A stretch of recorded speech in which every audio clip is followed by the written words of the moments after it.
The world hides more than it reveals.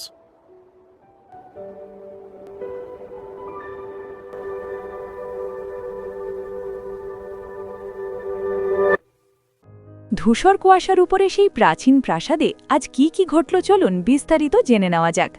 গল্পের শুরুতেই আমরা দেখি ক্লিন মোরেটির এক দারুণ মাস্টার স্ট্রোক। ক্লিন এখন আর আগের মতো ট্যারেট ক্লাবের সদস্যদের সামনে ঘাবড়ে যান না। তিনি বুঝতে পেরেছেন যে এই জগতের দেবতারাও সর্বশক্তিমান নন, তাদেরও অনেক সীমাবদ্ধতা আছে। তাই তিনি নিজের জন্য এক নতুন ক্যারেক্টার বা চরিত্র সাজাচ্ছেন। তিনি নিজেকে এমন এক দেবতুল্য সত্তা হিসেবে তুলে ধরছেন যিনি বর্তমানে কোনো এক বিশেষ কারণে বন্দী বা সীমাবদ্ধ, যার ফলে তিনি সরাসরি কোনো কাজ করতে পারছেন না।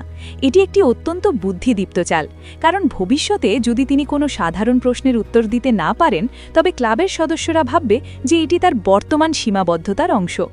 এই গম্ভীর আবহে মিস্টার ফুল হঠাৎ এক চমকপ্রদ ঘোষণা দেন। তিনি ক্লাবের ইতিহাসে প্রথমবারের মতো একটি আনুষ্ঠানিক মিশন জারি করেন। মিশনটি ছিল অত্যন্ত সাহসিকতাপূর্ণ এবং একই সাথে বিপজ্জনক।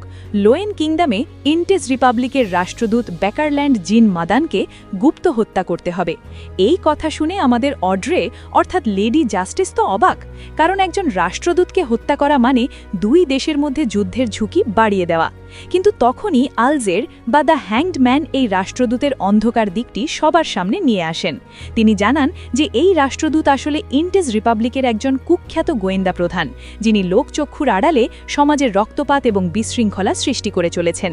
এমনকি তার আশেপাশে ইন্টেসের শক্তিশালী বিয়ন্ডাররা পাহারা দিচ্ছে, যারা মূলত হান্টার বা শিকারী পথের অনুসারী। এই সত্য জানার পর অড্রের দ্বিধা মুক্ত হন এবং মিশনটি গ্রহণ করেন। বিনিময়ে তিনি দাবি করেন সাইকিয়াট্রিস্ট পশনের ফর্মুলা এবং এর প্রয়োজনীয় উপাদান। মজার ব্যাপার হলো আলজের নিজেও এই মিশনে অংশ নিতে রাজি হন, যা প্রমাণ করে এই মিশনটি কতটা গুরুত্বপূর্ণ। এরপর আসে গল্পের সবচেয়ে রহস্যময় অংশ, সম্রাট রোসেলের ডায়েরি পাঠে। এই ডায়েরি থেকে ক্লিন জানতে পারেন রহস্যময় সংগঠন সিক্রেট অর্ডারের নেতা জারাটুল সম্পর্কে। জারাটুল নিজেকে সিকোয়েন্স 2 মিরাকল ইনভোকার হিসেবে পরিচয় দিয়েছিলেন। বন্ধুরা, চার্চের হিসাবে সিকোয়েন্স 2 মানে হলো একজন ফেরেশতা, যার ক্ষমতা প্রায় দেবতার কাছাকাছি। এখানেই শেষ নয়, জারাটুল রোসেলকে ভাগ্যের এক চরম সত্য জানান। আমরা যারা ভাবতাম সিয়ার বা জ্যোতিষী পথটি ভাগ্যের পথ, তারা ভুল জানতাম। জারাটুল পরিষ্কার করে দেন যে ভাগ্যের প্রকৃত পথ হল মনস্টার পথ, যার সিকোয়েন্স 1 নাম হল স্নেক অফ মার্কারি বা ভাগ্যের সর্প। এই তথ্যটি ক্লেইনের জন্য এক অমূল্য সম্পদ ছিল, কারণ এটি তাকে ভুল পথে অগ্রসর হওয়া থেকে রক্ষা করে। ডায়েরির পরের পাতায় ক্লেইন বিয়ন্ডার জগতের এক অমোঘ বিজ্ঞানের কথা জানতে পারেন। রোসেল লিখেছিলেন যে তার স্ত্রী গর্ভবতী হওয়ার সময় তিনি নিজের বিয়ন্ডার ক্ষমতার কিছুটা হ্রাস অনুভব করেছিলেন। এখান থেকেই ক্লেইন বিয়ন্ডার বৈশিষ্ট্যের অবিনশ্বরতা এবং সংরক্ষণ আইন সম্পর্কে নিশ্চিত হন। অর্থাৎ বিয়ন্ডার শক্তি কখনো শেষ হয়ে যায় না, এটি কেবল এক দেহ থেকে অন্য দেহে স্থানান্তরিত হয়। উচ্চ সিকোয়েন্সের বিয়ন্ডাররা চাইলে তাদের সন্তানদের মধ্যে এই ক্ষমতা স্থানান্তরিত করতে পারেন, যার ফলে সন্তানরা জন্মগতভাবেই বিশেষ ক্ষমতা পায়। সবশেষে আমরা জানতে পারি সমুদ্রের বর্তমান রাজা নাস্ট সলোমন সম্পর্কে। ক্লেইন ডায়েরি থেকে হিসেব করে দেখেন যে নাস্ট আসলে সম্রাট রোসেলের আমল থেকেই জীবিত আছেন এবং তার বয়স বর্তমানে প্রায় 160 বছর। এটি প্রমাণ করে যে উচ্চ সিকোয়েন্সের বিয়ন্ডাররা সাধারণ মানুষের চেয়ে কয়েক গুণ বেশি সময় বেঁচে থাকতে পারেন। সভার শেষে আমরা দেখি ডেরিক বা দ্য সান তার পরবর্তী স্তর বার্ড সিকোয়েন্স 8 ফর্মুলা পাওয়ার জন্য মরিয়া হয়ে উঠেছেন এবং ড্র্যাগন সম্পর্কিত তথ্যের বিনিময় করতে রাজি হয়েছেন। প্রতিটি চরিত্রই এখন তাদের নিজস্ব লক্ষ্যের দিকে এগিয়ে যাচ্ছে এক বৃহত্তর ষড়যন্ত্রের অংশ হিসাবে। বন্ধুরা, আজকের এই পর্বটি আমাদের মনে করিয়ে দেয় যে বিয়ন্ডের জগৎটি যেন একটি বিশাল গোলকধাঁধা, যেখানে প্রতিটি নতুন তথ্য যেমন পথ দেখায়, তেমনি অজানার এক গভীর অন্ধকারকেও আমন্ত্রণ জানায়। অধ্যায়টি শুরু হয় ক্লাইনের ডায়েরি পড়ার মাধ্যমে, যেখানে সম্রাট রোসেলের জীবনের এক অত্যন্ত ব্যক্তিগত এবং সংকটাপন্ন সময়ের চিত্র ফুটে ওঠে।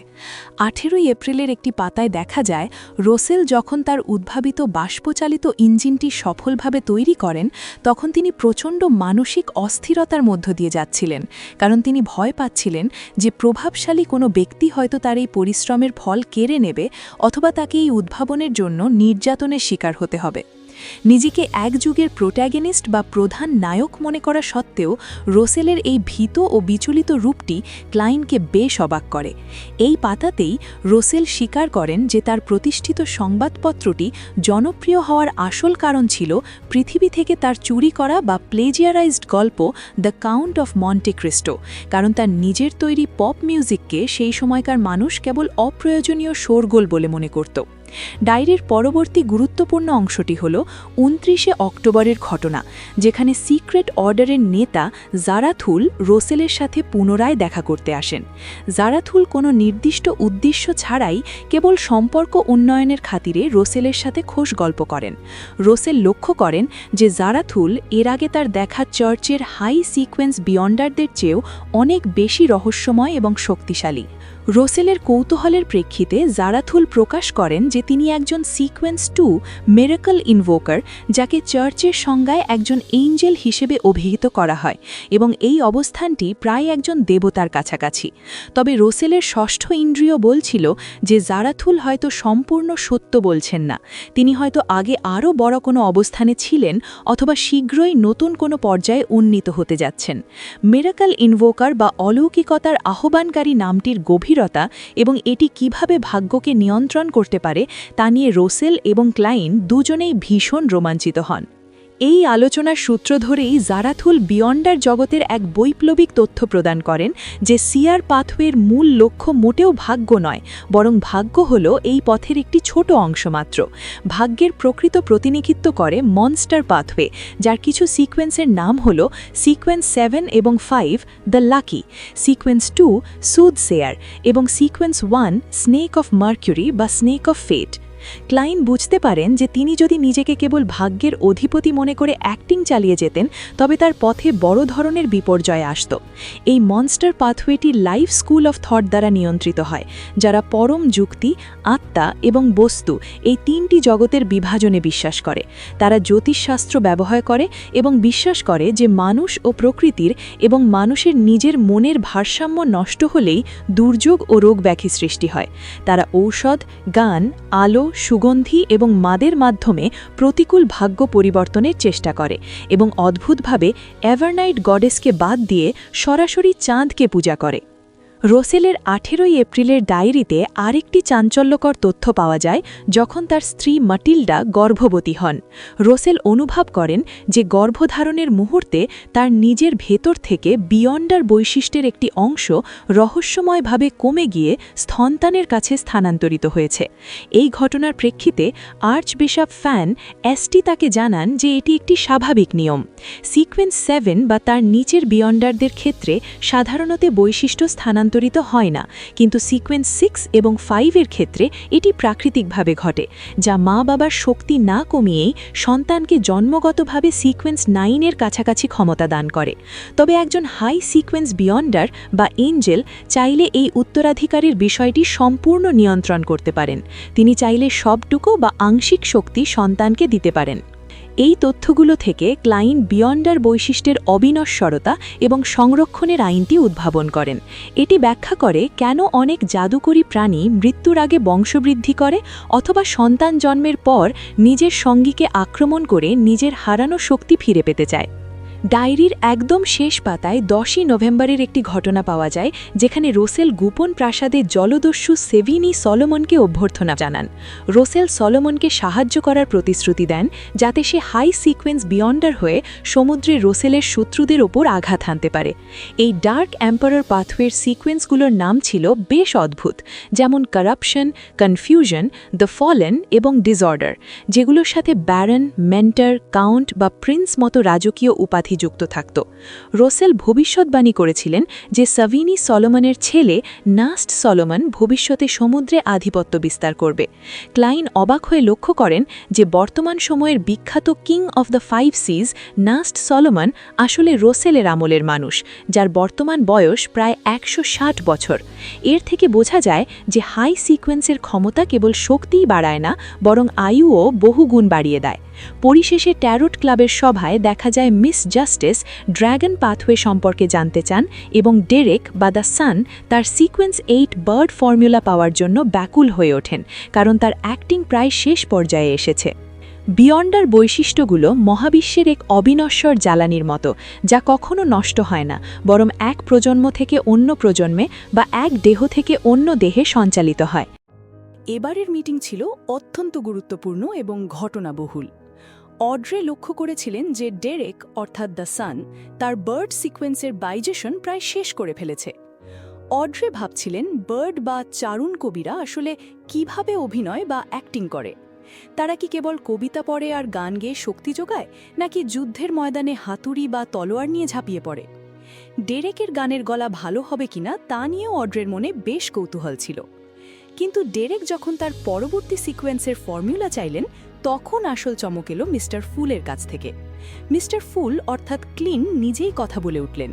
তিনি চাইলেন না যে ইটার্নাল ব্লেজিং সানের থেকে প্রায় প্রাণ দিয়ে তিনি যে জ্ঞান অর্জন করেছিলেন তা বৃথা যাক। তাই তিনি জটুন ভাষায় অনুবাদ করা লাইট সাপ্লিয়েন্ট ফর্মুলাটি ডেরেককে দিয়ে দিলেন। এই পানীয় তৈরির জন্য প্রয়োজন ব্রিলিয়েন্স রক বা ড্যাজলিং সোল পাউডার এবং সাথে মিরর হেজহগের রক্ত অথবা ম্যাগমা টাইটানের হৃৎপিণ্ড। সহায়ক উপাদান হিসেবে লাগবে গোল্ডেন এজড সানফ্লাওয়ার এবং 3 ফোঁটা অ্যাকোনাইট জুস। ফর্মুলা পাওয়ার পর ডেরেক তা খুব মন দিয়ে মুখস্থ করে নিলেন, কারণ সিটি অফ সিলভারের ভবিষ্যৎ এই শক্তির ওপর অনেকটা নির্ভরশীল। এরপর অড্রে মিস্টার ফুলের কাছে অনুমতি চাইলেন ডেরেকের সাথে একান্তে কথা বলার জন্য। মিস্টার ফুল যখন আলজারকে শ্রবণ ও দর্শন থেকে বিচ্ছিন্ন করে দিলেন, তখন শুরু হলো ড্র্যাগনদের নিয়ে এক রুদ্ধশ্বাস আলোচনা। ডেরেক ড্র্যাগনদের বর্ণনা দিতে গিয়ে বলেন যে তারা হলো জায়েন্ট কিং বা দৈত্যরাজদের চিরশত্রু। তারা দেখতে বিশাল আকৃতির টিকটিকির মতো, যাদের পুরো শরীর বিভিন্ন রঙের আঁইশ দিয়ে ঢাকা। তাদের 4 হাত পা অত্যন্ত শক্তিশালী এবং তাদের বিশাল ডানাগুলো তাদের আকাশের অধিপতি করে তুলেছিল। ডেরেক জানালেন যে ড্র্যাগনদের অনেক প্রজাতি থাকলেও সবচেয়ে প্রভাবশালী শাখাটি ছিল ড্র্যাগন অফ দ্য মাইন্ড বা মনের নিয়ন্ত্রণকারী ড্র্যাগনরা। এদের রাজা ছিলেন ড্র্যাগন কিং আনকেওয়েল্ট, যাকে ড্র্যাগন অফ ইম্যাজিনেশন বলা হতো। মজার ব্যাপার হলো এই ড্র্যাগন পাথওয়ে বা ড্র্যাগন পথটি বর্তমানের স্পেকটেটর পাথওয়ে নামে পরিচিত, যা আমাদের মিস জাস্টিস অনুসরণ করছেন। আনকেওয়েল্টের ক্ষমতা ছিল অবিশ্বাস্য। লোককথা অনুযায়ী তিনি যা কল্পনা করতেন তাই বাস্তবে রূপ নিত। এমনকি তিনি যদি কোনো ভবিষ্যতের কথা ঘোষণা করতেন, তবে তা অক্ষরে অক্ষরে সত্যি হতে বাধ্য ছিল। এই কথা শুনে মিস্টার ফুল মনে মনে বেশ চমকে গেলেন, কারণ এই ক্ষমতার বর্ণনাটি হুবহু রহস্যময় সিল্ড আর্টিফ্যাক্ট 008-এর সাথে মিলে যায়, যা দিয়ে যা লেখা হয় তাই বাস্তবে ঘটে। আনকেওয়েল্টের ছেলে আলজুহদ ছিল আরও বেশি ভয়ঙ্কর এবং নিষ্ঠুর। তাকে ড্র্যাগন অফ নাইটমেয়ার বা দুঃস্বপ্নের ড্র্যাগন বলা হতো। সে যে কোনো প্রাণীর মন এমনভাবে নিয়ন্ত্রণ করতে পারত যে তারা বুঝতেই পারত না যে তারা অন্য কারো ইচ্ছায় কাজ করছে। তারা ভাবত তারা নিজেদের ইচ্ছাতেই সব করছে। আলজুহদ বিভিন্ন বাস্তব দুঃস্বপ্ন তৈরি করে মানুষকে তার মধ্যে জড়িয়ে ফেলত এবং তাদের এক করুণ পরিণতির দিকে ঠেলে দিত। সে নিষ্ঠুর তামাশা খুব পছন্দ করত, যেমন কোনো রাজকুমারকে বাধ্য করা এমন এক রাজকুমারীকে চুমু খেতে যে আসলে পচে নষ্ট হয়ে গেছে, অথবা সাধারণ মেয়েদের জাদুর জুতো পরিয়ে ততক্ষণ নাচতে বাধ্য করা যতক্ষণ না তারা মৃত্যুর কোলে ঢলে পড়ে। সে সবসময় বিভিন্ন কাকতলীয় ঘটনা তৈরি করে মানুষের ভাগ্যকে এক চরম ট্র্যাজেডির দিকে ঠেলে দিত। এই আলোচনার মাধ্যমে ইতিহাসের এক বিরাট রহস্য অড্রের সামনে উন্মোচিত হল। ডেরেক জানালেন যে প্রায় 2 থেকে 3 হাজার বছর আগে সৃষ্টিকর্তা যখন জেগে ওঠেন, তখন ড্র্যাগন অফ ইম্যাজিনেশন এবং ড্র্যাগন অফ নাইটমেয়ার সহ সব প্রভাবশালী ড্র্যাগনরা আকাশ থেকে ছিটকে পড়ে এবং তাদের মৃত্যু ঘটে। এই ঘটনার পর টানা 49 দিন পৃথিবীতে কোনো সূর্য দেখা যায়নি। প্রবল আগ্নেয়গিরির অগ্নুৎপাত এবং বন্যায় পৃথিবী প্রায় ধ্বংস হয়ে গিয়েছিল। কিন্তু অড্রে লক্ষ্য করলেন যে ডেরেকের বলা এই ইতিহাস চার্চের ইতিহাসের সাথে একেবারেই মিলছে না। চার্চের ইতিহাস বলে যে লর্ড অফ স্টর্মস এবং ইটার্নাল ব্লেজিং সানের মতো দেবতারা ড্র্যাগন ও জায়েন্টদের পরাজিত করে মানবজাতিকে রক্ষা করেছিলেন। এই 2 বিপরীতধর্মী তথ্য প্রমাণ করে যে দ্বিতীয় যুগের প্রকৃত ইতিহাস আজও কতটা কুয়াশাচ্ছন্ন এবং রহস্যময়। মিটিং শেষ করে অড্রে যখন বাস্তবে ফিরে এলেন, তখন তিনি তার পরবর্তী সিকোয়েন্স সাইকায়াট্রিস্ট হওয়ার জন্য মানসিকভাবে অনেক বেশি প্রস্তুত। ঠিক সেই সময় তার ব্যক্তিগত পরিচারিকা অ্যানি একটি টেলিগ্রাম নিয়ে আসে। এটি পাঠিয়েছিল অড্রের বড় ভাই অ্যালফ্রেড হল। টেলিগ্রামে লেখা ছিল যে সে অড্রের জন্য কাঙ্ক্ষিত রেইনবো স্যালাম্যান্ডার খুঁজে পেয়েছে, কিন্তু অড্রে মনে মনে হাসলেন, কারণ তার এখন আর ওসবের প্রয়োজন নেই। মিস্টার ফুলের সাহায্য এবং ডেরেকের তথ্যের মাধ্যমে তিনি ইতিমধ্যেই তার গন্তব্যের সন্ধান পেয়ে গেছেন। সহজভাবে বলতে গেলে ড্র্যাগন অফ ইম্যাজিনেশনের ক্ষমতা ছিল অনেকটা একজন অজেয় লেখকের মতো। তিনি যা ভাবতেন পৃথিবীর সবাই সেই গল্পের চরিত্রের মতো অভিনয় করতে বাধ্য হতেন। এই পর্বটি শুরু হয় অড্রে হলের এক গভীর আত্মোপলব্ধির মধ্য দিয়ে, যেখানে তিনি তার প্রিয় কুকুর সুজির বেয়ন্ডার যাত্রার কথা ভাবছেন। অড্রে বুঝতে পেরেছেন যে সুজির পরবর্তী ধাপের জন্য এখনও ফর্সম্যান র্যাবিটের মেরুদণ্ডের রস বা স্পাইনাল ফ্লুইড প্রয়োজন, এবং তিনি বিশ্বাস করেন যে একজন দক্ষ গোয়েন্দার জন্য একজন বুদ্ধিমান সহকারী থাকা অপরিহার্য। অড্রের মতে সুজিকে দিয়ে এমন অনেক কাজ করানো সম্ভব যা তার নিজের জন্য সামাজিকভাবে অত্যন্ত কঠিন হতে পারে। তবে এই পরিকল্পনার মাঝেই অড্রে এক ধরনের অস্থিরতা অনুভব করেন, কারণ তিনি মিস্টার ফুলের কাছে অনেক বেশি ঋণী বোধ করছেন। সিক্রেট অর্ডারের তথ্য সরবরাহ করা থেকে শুরু করে ইন্টিস রাষ্ট্রদূতকে হত্যার মিশন এবং মিস্টার ফুলের এক ভক্তের অনুরোধ রক্ষা করা, সব মিলিয়ে অড্রে নিজেকে ঋণের জালে আবদ্ধ মনে করছেন। তিনি সিদ্ধান্ত নেন যে আর দেরি করা যাবে না এবং তাকে দ্রুত এই মিশনগুলোর দায়িত্ব জাইও এবং ফোর্সের হাতে তুলে দিতে হবে। কিন্তু ঠিক যখন তিনি চিঠি লিখতে যাচ্ছিলেন, তখনই তার মনে এক নতুন সতর্কবাণী বেজে ওঠে। তিনি উপলব্ধি করেন যে রাষ্ট্রদূত বেকারল্যান্ড সম্পর্কে তার কাছে পর্যাপ্ত তথ্য নেই, এবং শত্রু সম্পর্কে না জেনে কাউকে অভিযানে পাঠানো মানে হল শুরুতেই ব্যর্থতাকে আমন্ত্রণ জানানো। তাই তিনি তার পরিচারিকা অ্যানিকে ডেকে জানান যে তিনি কাউন্টেস জারিয়ার আয়োজিত বল ড্যান্সে যোগ দেবেন, যেখানে রাষ্ট্রদূত বেকারল্যান্ড নিজেও উপস্থিত থাকবেন।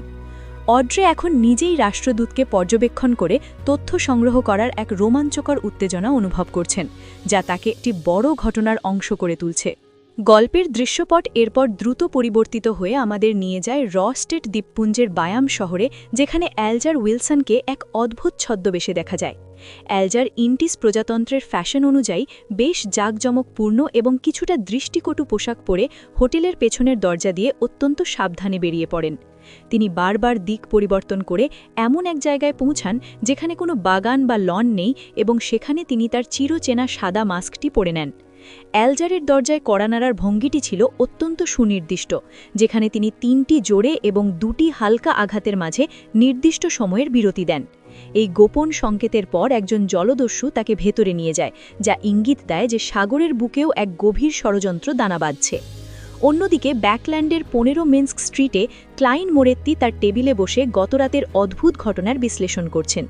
অ্যালজারের দেওয়া তথ্য থেকে ক্লাইন নিশ্চিত হন যে তার ঘরে ঢুকে পড়া সেই রহস্যময় ব্যক্তিটি ইন্টিস প্রজাতন্ত্র এবং সিক্রেট অর্ডারের সাথে যুক্ত, এবং সে নিশ্চিতভাবেই সিআর পাথওয়ের একজন বেয়ন্ডার। ক্লাইন নিজের ক্লাউন ক্ষমতার সীমাবদ্ধতা নিয়ে ভাবছেন, এবং তিনি বুঝতে পেরেছেন যে কেন তার বিপদের পূর্বাভাস কাজ করেনি। ক্লাইনের মতে একই পাথওয়ের উচ্চতর সিকোয়েন্সের বেয়ন্ডার হওয়ার কারণে হয়তো তার ক্ষমতার উপর একটি দমনমূলক প্রভাব তৈরি হয়েছিল। ক্লাইন উপহাসের ছলে সেই অনুপ্রবেশকারীকে বিস্ট টেমার বা পশু অনুশাসক হিসেবে কল্পনা করছেন, কারণ সে অদ্ভুত এক সুতোর মতো পোকা নিয়ন্ত্রণ করছিল। ক্লাইন নিজেকে কিছুটা নিরাপদ মনে করছেন, কারণ তিনি জানেন যে রাষ্ট্রদূত বেকারল্যান্ড এখন ইয়ান রাইটের ফেলে যাওয়া কোনো মূল্যবান জিনিসের খোঁজে ব্যস্ত, এবং আপাতত তার ওপর সরাসরি হামলা করবে না। তবে ভবিষ্যতের কথা মাথায় রেখে ক্লাইন অন্তত সিকোয়েন্স 7 বা তার চেয়ে শক্তিশালী একজন দেহরক্ষী খুঁজে বের করার প্রয়োজনীয়তা অনুভব করছেন। নিজের নিরাপত্তা নিশ্চিত করতে এবং হাতে থাকা বেয়ন্ডার বৈশিষ্ট্যটি বিক্রি করতে ক্লাইন রাতে আবারও ব্রেভ হার্টস বারের দিকে রওনা হন। তিনি নিজেকে একজন রহস্যবিদ্যার বিশেষজ্ঞ হিসেবে প্রস্তুত করেন এবং তার সাথে প্রয়োজনীয় সব জাদুকরী সরঞ্জাম নিয়ে নেন।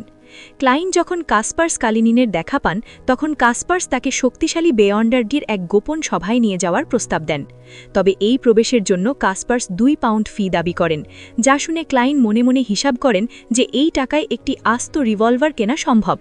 তবুও পরিস্থিতির প্রয়োজনে তিনি টাকাটি দেন, এবং কাসপার্স তাকে একটি লোহার মাস্ক এবং লম্বা কালো আলখেল্লা দেন, যাতে কেউ তাকে চিনতে না পারে। ক্লাইন যখন সেই গোপন কক্ষে প্রবেশ করেন, তখন তিনি দেখেন যে সেখানে প্রায় 10-12 জন বেয়ন্ডার মাস্ক পরে বসে আছেন, এবং পরিবেশটি অত্যন্ত থমথমে। সেখানে উপস্থিত এক স্থূলকার ব্যক্তি অভিযোগ করছিলেন যে ব্যাকল্যান্ডের নর্দমায় কিছু অদ্ভুত এবং বুদ্ধিমান পশুর উপদ্রব বেড়ে গেছে, যারা তার চাষ করা ঔষধি গাছগুলো খেয়ে ফেলছে, কিন্তু বিষাক্ত গাছগুলো এড়িয়ে চলছে। এই ব্যক্তিটি আসলে একজন চিকিৎসক, যিনি অন্যদের সাহায্য চাইছিলেন সেই পশুদের হাত থেকে রেহাই পেতে। ক্লাইন এক কোণে বসে এইসব ঘটনা লক্ষ্য করছেন এবং তিনি বুঝতে পারছেন যে ব্যাকল্যান্ডের মাটির নিচে এক রহস্যময় জগৎ গড়ে উঠেছে। পুরো অধ্যায়টি বিশ্লেষণ করলে দেখা যায় যে প্রতিটি চরিত্রই এখন এক বৃহত্তর সংকটের দিকে ধাবিত হচ্ছে। অড্রে যেখানে আভিজাত্যের আড়ালে গোপন গোয়েন্দাগিরিতে নামছেন, সেখানে ক্লাইন সরাসরি বেয়ন্ডারদের অন্ধকার বাজারে নিজের অস্তিত্ব রক্ষার লড়াই করছেন। থমথমে পরিবেশ ভেঙে প্রথম যে গলাটা শোনা গেল, সে নিজেকে পরিচয় দিল একজন অ্যাপোথেকারি বলে, মানে ঔষধ প্রস্তুতকারক। তার মানে সে ওষুধ বা এই জাতীয় জিনিসপত্র বানায়। সে একটা কাজ করাতে চেয়েছিল। ব্যাকল্যান্ড ব্রিজের কাছে পয়ঃনিষ্কাশন নালায় নাকি এক অদ্ভুত জন্তুর উপদ্রব শুরু হয়েছে, সেটাকে মারতে হবে। পারিশ্রমিক হিসাবে সে 4টে ওষুধের বোতল অফার করে, 2টো ক্ষত সারানোর জন্য, যা নাকি ক্লিনিকের সেলাইয়ের চেয়েও তাড়াতাড়ি কাজ করে, আর বাকি 2টো পুরুষদের শক্তি বাড়ানোর জন্য। ওই শক্তি বাড়ানোর ওষুধটার মেয়াদ যখন শেষ হয়ে যায়, তখন ওটা একটা ভয়ঙ্কর যুদ্ধ উত্তেজক বা ব্যাটল স্টিমুলেন্টে পরিণত হয়। মানে ব্যবহার করার পর প্রায় 8 ঘন্টার জন্য ব্যবহারকারীর শক্তি, গতি, সহনশীলতা সবকিছু বহুগুণ বেড়ে যায়। কিন্তু এর পার্শ্ব প্রতিক্রিয়াও সাংঘাতিক। কি অদ্ভুত! যে জিনিসের মেয়াদ ফুরিয়ে গেছে সেটাই আরও শক্তিশালী আর বিপজ্জনক হয়ে উঠছে। এটা কি এই জগতের কোনো সাধারণ নিয়ম? মনে হচ্ছে যেন এখানে কোনো কিছুই ফেলনা নয়। এটাই এই জগতের একটা বড় দিককে তুলে ধরে, জ্ঞানী শক্তি। যে জানে মেয়াদ উত্তীর্ণ ওষুধকে কিভাবে কাজে লাগাতে হয়, তার কাছে এটা একটা অস্ত্র। প্রথমে শুধু ওষুধের বিনিময়ে কেউ রাজি হচ্ছিল না। শেষে অ্যাপোথেকেরি যখন পারিশ্রমিকের সাথে আরও 30 পাউন্ড যোগ করল, তখন একজন লোক এগিয়ে আসে। সে নিজের পরিচয় দেয় ব্ল্যাক স্নেক বলে। এই নামটা আমাদের মনে রাখতে হবে। এরপর একজন নারী 2টো অস্ত্র বিক্রি করতে আসে, যা এই জগতের সামাজিক আর অর্থনৈতিক কাঠামোটাকে একেবারে পরিষ্কার করে দেয়। প্রথমটা ছিল church of the eternal blazing সানের তৈরি একটা পবিত্র ইস্পাতের তলোয়ার, অশুভ শক্তি তাড়ানোর ক্ষমতা সম্পন্ন। দাম চেয়েছিল 500 পাউন্ড। দ্বিতীয়টা ছিল ভাঁজ করা যায় এমন একটা সাধারণ মাংস কাটার ছুরি, খুব নিখুঁতভাবে বানানো, কিন্তু কোনো অতিপ্রাকৃত ক্ষমতা নেই। সেটার দাম ছিল মাত্র 25 পাউন্ড। আর এই সব কিছুই যখন চলছিল, ক্লেইন তখন চুপচাপ সব দেখছিল, নিজের সুযোগের জন্য অপেক্ষা করছিল। সে একটা দারুণ চাল চালল। তার কাছে একটা মৃতদেহ থেকে পাওয়া রক্তলাল বিয়ন্ডার বৈশিষ্ট্য ছিল, বা বিয়ন্ডার ক্যারেক্টারিস্টিক। সে ওটা বিক্রি করার প্রস্তাব দেয়, কিন্তু এমন ভান করে যেন সে জানেই না ওটা কি বা এর ব্যবহার কি। আই অফ উইজডম বা জ্ঞানের চোখ নামে এক বৃদ্ধ ভদ্রলোক জিনিসটা চিনে ফেলেন আর 400 পাউন্ড দাম প্রস্তাব করেন, যা ছিল একটা ন্যায্য মূল্য। ক্লেইন তার কথা বলার ধরন আর জ্ঞান দেখে অনুমান করে যে এই বৃদ্ধ হয়তো সিকোয়েন্সার পথের একজন অ্যাপ্রেজার। তাদের চোখকে ফাঁকি দেওয়া প্রায় অসম্ভব। যে কোনো রহস্যময় বস্তুর দিকে তাকালেই তারা এর ক্ষমতা, উৎস, এমনকি এর সাথে জড়িত অভিশাপও বলে দিতে পারে। কিন্তু ক্লেইনের টাকার চেয়েও বেশি দরকার ছিল সুরক্ষার। সে প্রস্তাবে রাজি হয়ে জানায় যে তার একটা অনুরোধ আছে। সে বলে যে একজন অত্যন্ত শক্তিশালী শত্রু তাকে তাড়া করছে, যে সম্ভবত সিকোয়েন্স 6 বা 5 এর বিয়ন্ডার। আর এই 400 পাউন্ডের বিনিময়ে সে একজন দেহরক্ষী ভাড়া করতে চায়। সবাই তাকে নিয়ে হাসাহাসি শুরু করে দিল। ওই অ্যাপোথেকারি তো বলেই ফেলল, সিকোয়েন্স 6 বা 5, এর চেয়ে চুপচাপ মরে যাও না কেন? আসলে অত শক্তিশালী বিয়ন্ডারের বিরুদ্ধে লড়াই করাটা ছিল আত্মহত্যার শামিল। কেউই এত বড় ঝুঁকি নিতে রাজি ছিল না। আই অফ উইজডমও তাকে বোঝান যে এটা প্রায় অসম্ভব। যখন মনে হচ্ছিল সব পথ বন্ধ, ঠিক তখনই এগিয়ে আসে সেই ব্ল্যাক স্নেক। মনে আছে যে পয়ঃনিষ্কাশন নালার কাজটা নিয়েছিল? সে ক্লেনকে একটা অদ্ভুত প্রস্তাব দেয়। সে বলে, তোমার 400 পাউন্ড দিয়ে তুমি দেহরক্ষী পাবে না, কিন্তু তুমি একটা সুযোগ কিনতে পারো। 400 পাউন্ডের বিনিময়ে একটা পচা গলা কান কেনার সুযোগ, একটা কাঠের বাক্সে রাখা। ব্ল্যাক স্নেক জানায় এই জিনিসটা ব্যবহারকারীকে এক মহান সত্তার কণ্ঠস্বর শোনাতে পারে। এটা একটা ভয়ঙ্কর জুয়া। ব্যবহারকারী হয়তো বিশাল ক্ষমতা পেতে পারে, অথবা পাগল হয়ে সঙ্গে সঙ্গে মারাও যেতে পারে। সে মরিয়া ছিল, কিন্তু তার হাতে একটা টেক্কাও ছিল। তার কাছে গ্রে ফগ বা ধূসার কুয়াশার ওপরের এক রহস্যময় জগৎ আছে, যা বাইরের পৃথিবী থেকে সম্পূর্ণ আলাদা। সে মনে মনে হিসাব কষে যে যদি ওই নিরাপদ জায়গায় গিয়ে এই বিপজ্জনক জিনিসটা পরীক্ষা করা যায়, তাহলে হয়তো ঝুঁকিটা কমানো সম্ভব। তাই সে বলে মৃত্যুর জন্য বসে থাকার চেয়ে জুয়া খেলা ভালো, আর সে প্রস্তাবে রাজি হয়ে যায়। ক্লেন তার বিয়ন্ডার বৈশিষ্ট্যটা আই অফ উইজডমকে দেয়, আর টাকাটা সরাসরি ব্ল্যাক স্নেকের হাতে চলে যায়। ব্ল্যাক স্নেক কাঠের বাক্সটা ক্লেনের দিকে এগিয়ে দেয়, আর বাক্সটা ছোঁয়ার সাথে সাথে ক্লেইনের মাথা ঘুরে ওঠে। সে কিছু অশুভ কণ্ঠস্বর শুনতে পায়। কোনো মতে নিজেকে সামলে সে তার নিরাপদ আস্থানায় ফেরে এবং একটি বিশেষ প্রক্রিয়ার মাধ্যমে কানসহ বাক্সটিকে ধূসর কুয়াশার উপরের সেই জগতে নিয়ে যায়। সেখানে যাওয়ার সাথে সাথেই কানের সমস্ত অশুভ প্রভাব নিষ্ক্রিয় হয়ে যায়। ধূসর কুয়াশার জগৎটা একটা শক্তিশালী ফায়ারওয়ালের মতো কাজ করে, যা বাইরের যে কোনো আধ্যাত্মিক সংযোগকে কেটে দেয়। ক্লেইন যখন কানটি হাতে নেয় তখন কিছুই হয় না, তাই সে ভবিষ্যৎবাণী বা ডিভিনেশন করার সিদ্ধান্ত নেয়। সে জানতে চায় এই জিনিসটির উৎস কী। যা ঘটল তা ছিল কল্পনারও বাইরে। ডিভিনেশন শুরু করার সাথে সাথে সে এক অশুভ সত্তা, ট্রু ক্রিয়েটর বা সত্যিকারের স্রষ্টার কণ্ঠস্বর সরাসরি শুনতে পায়। এটা অনেকটা সূর্যের দিকে খালি চোখের তাকানোর মতো, তাৎক্ষণিক পুড়ে ছাই হয়ে যাওয়ার জোগাড়। সেই কণ্ঠের আক্রমণে তার শরীরের শিরা উপশিরাগুলো বিষাক্ত সাপের মতো ফুলে ফেপে ওঠে এবং তাম্বুর মতো চারদিকে ছড়িয়ে পড়তে থাকে। সৌভাগ্যবশত ধূসর কুয়াশার জগৎ এই ভয়ঙ্কর আক্রমণটাকে আটকে দেয়। ক্লেইনের শরীর ছিন্ন ভিন্ন হয়ে যাচ্ছিল, কিন্তু তার আত্মা আর মানসিক ভারসাম্য পুরোপুরি সুরক্ষিত ছিল। আক্রমণের পর কানটা গুঁড়ো গুঁড়ো হয়ে বিশুদ্ধ শক্তিতে পরিণত হয়, আর ক্লেইনের শরীর থেকে যে পাগলামির প্রতীক হিসেবে তাম্বুগুলো বেরিয়েছিল সেগুলো ধীরে ধীরে মিলিয়ে যাচ্ছিল। ঠিক সেই মুহূর্তে ক্লেইনের মাথায় একটা বুদ্ধি খেলে যায়। কানের গুঁড়োগুলোকে সেই মিলিয়ে যাওয়া তাম্বুগুলোর উপর ছড়িয়ে দেয়, আর সঙ্গে সঙ্গে দুটো শক্তি মিশে একটা শক্তিশালী চার্ম বা তাবিজ তৈরি হয়। ক্লেইন এর নাম দেয় ল্যাঙ্গুয়েজ অফ ফাউলনেস বা নোংরামির ভাষা। এই তাবিজ শত্রুকে ভয়ঙ্কর বিভ্রমের মধ্যে ফেলে দিতে পারে এবং ট্রু ক্রিয়েটরের সেই বিধ্বংসী কণ্ঠস্বর শুনিয়ে তাকে পাগলামির দিকে ঠেলে দিতে পারে। ক্লেইনের এই জীবনমরণ লড়াইয়ে ঠিক একই সময়ে শহরের অভিজাত সমাজের এক পার্টিতে অড্রে এক ভিন্ন ধরনের খেলায় মেতেছিল। সে এন্টিস প্রজাতন্ত্রের রাষ্ট্রদূত বেকারল্যান্ডকে পর্যবেক্ষণ করছিল। বাইরে থেকে বেকারল্যান্ড একজন রসিক মানুষ, কিন্তু অড্রে তার আসল রূপটা দেখতে পাচ্ছিল। স্পেকটেটর বা দর্শক হিসেবে অড্রের ক্ষমতা হল মানুষের সূক্ষ্মতম আবেগ, শারীরিক ভাষা এবং তাদের কথার আড়ালের আসল উদ্দেশ্যটা পড়ে ফেলা। যেখানে অন্যরা বেকারল্যান্ডের রসিকতা দেখছিল, অড্রে দেখছিল তার হাসির পেছনে লুকিয়ে থাকা ষড়যন্ত্র, তার চোখের কোণে ক্ষণিকের জন্য ভেসে ওঠা লোভ আর নিষ্ঠুরতা। সে মানুষের মুখোশের আড়ালের আসল চেহারাটা দেখতে পায়। সে খুব বুদ্ধিমত্তার সাথে কাজটা করে। পার্টিতে তার এক বন্ধু ছিল ক্যান্স, যে ব্রিটিশ গোয়েন্দা সংস্থা MI9 এর সদস্য। অড্রে এমনভাবে কথার ছলে ক্যান্সের কাছ থেকে বেকারল্যান্ড সম্পর্কে বেশ কিছু গুরুত্বপূর্ণ তথ্য বের করে নেয়, যে ক্যান্স টেরও পায় না সে কোনো গোপন তথ্য ফাঁস করছে। সে জানতে পারে যে বেকারল্যান্ড আসলে এন্টিসের প্রধান গুপ্তচর, একজন সিকোয়েন্স 6 ষড়যন্ত্রকারী বা কনস্পিরেসিজিস্ট। তার একজন অত্যন্ত শক্তিশালী সহকারীও রয়েছে। ক্যান্স আরও জানায় যে বেকারল্যান্ডের কিছু চারিত্রিক দুর্বলতা আছে, যেমন সে নারী আসক্ত এবং ঝুঁকিপূর্ণ কাজ করতে ভালোবাসে, আর এই কারণেই তাকে শীঘ্রই তার পথ থেকে সরিয়ে দেওয়া হবে। ক্লায়েন্ট মেরিগ্যালের হয়ে ওর স্বামী ডোরাগোর উপর নজরদারি করা, কাজটা মাত্র 10 পাউন্ডের। শুনে মনে হচ্ছে এর চেয়ে সাধারণ গোয়েন্দা কেস আর কি হতে পারে। বাইরে থেকে দেখলে তো তাই মনে হয়, কিন্তু এখানেই তো ক্লায়েন্টের বিশেষত্ব, তাই না? ওর কাছে কোনো কাজই ছোট নয়, আর ওর পদ্ধতিগুলো একেবারেই অন্যরকম। সে যা করে তা এক কথায় অবিশ্বাস্য।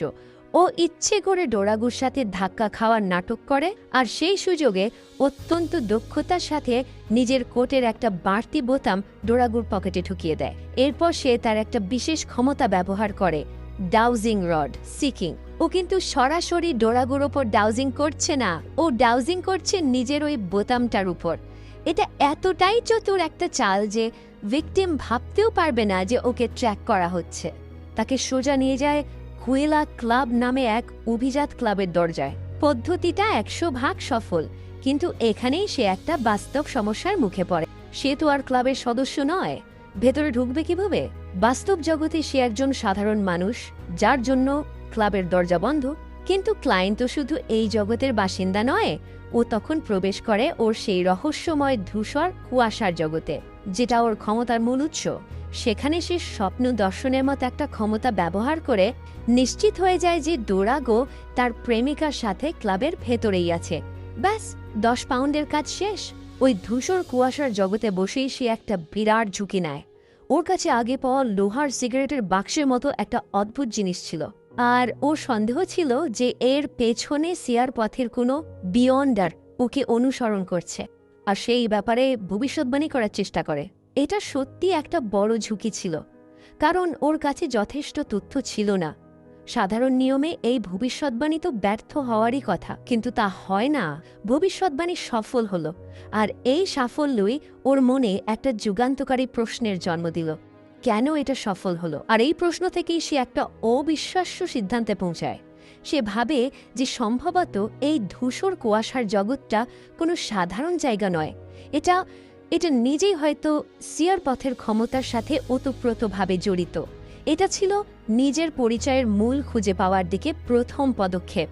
ও বুঝতে পারল ও শুধু এই ক্ষমতার ব্যবহারকারী নয়, ও হয়তো এই ক্ষমতার উৎসের খুব কাছাকাছি কোনো অস্তিত্ব।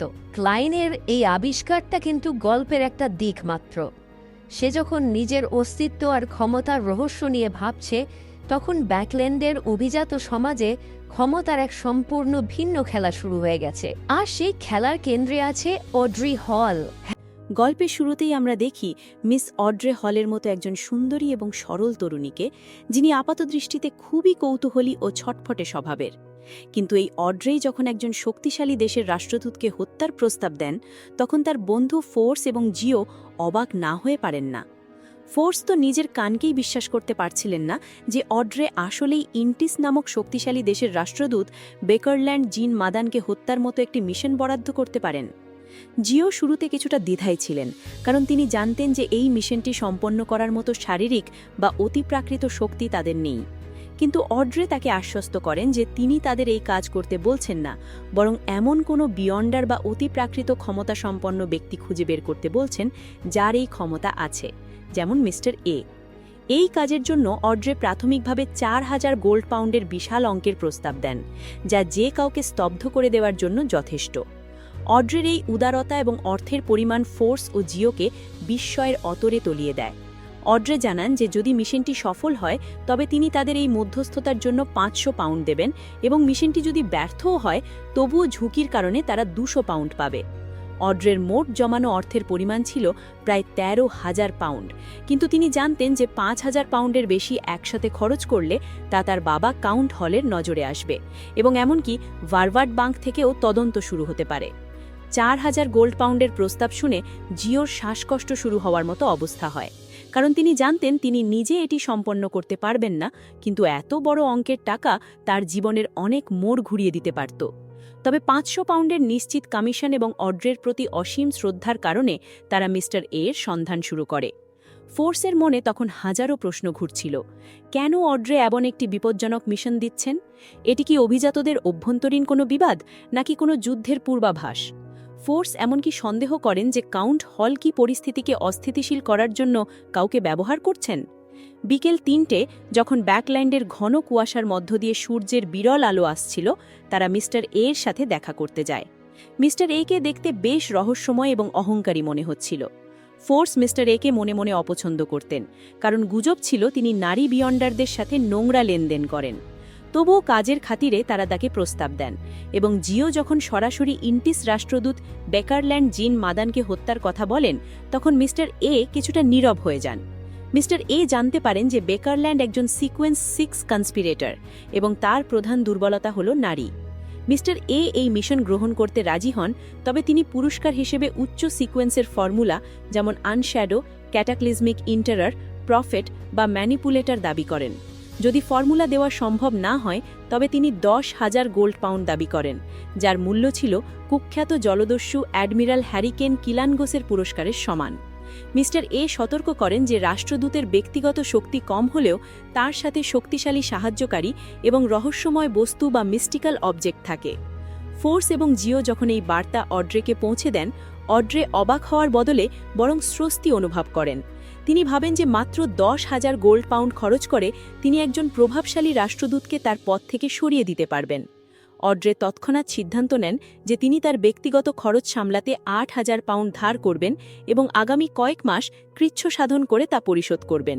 তার পরিকল্পনা ছিল অগ্রিম 2,000 পাউন্ড প্রদান করা এবং বাকি 8,000 পাউন্ড কাজ শেষ হওয়ার পর মিস্টার একে দেওয়া।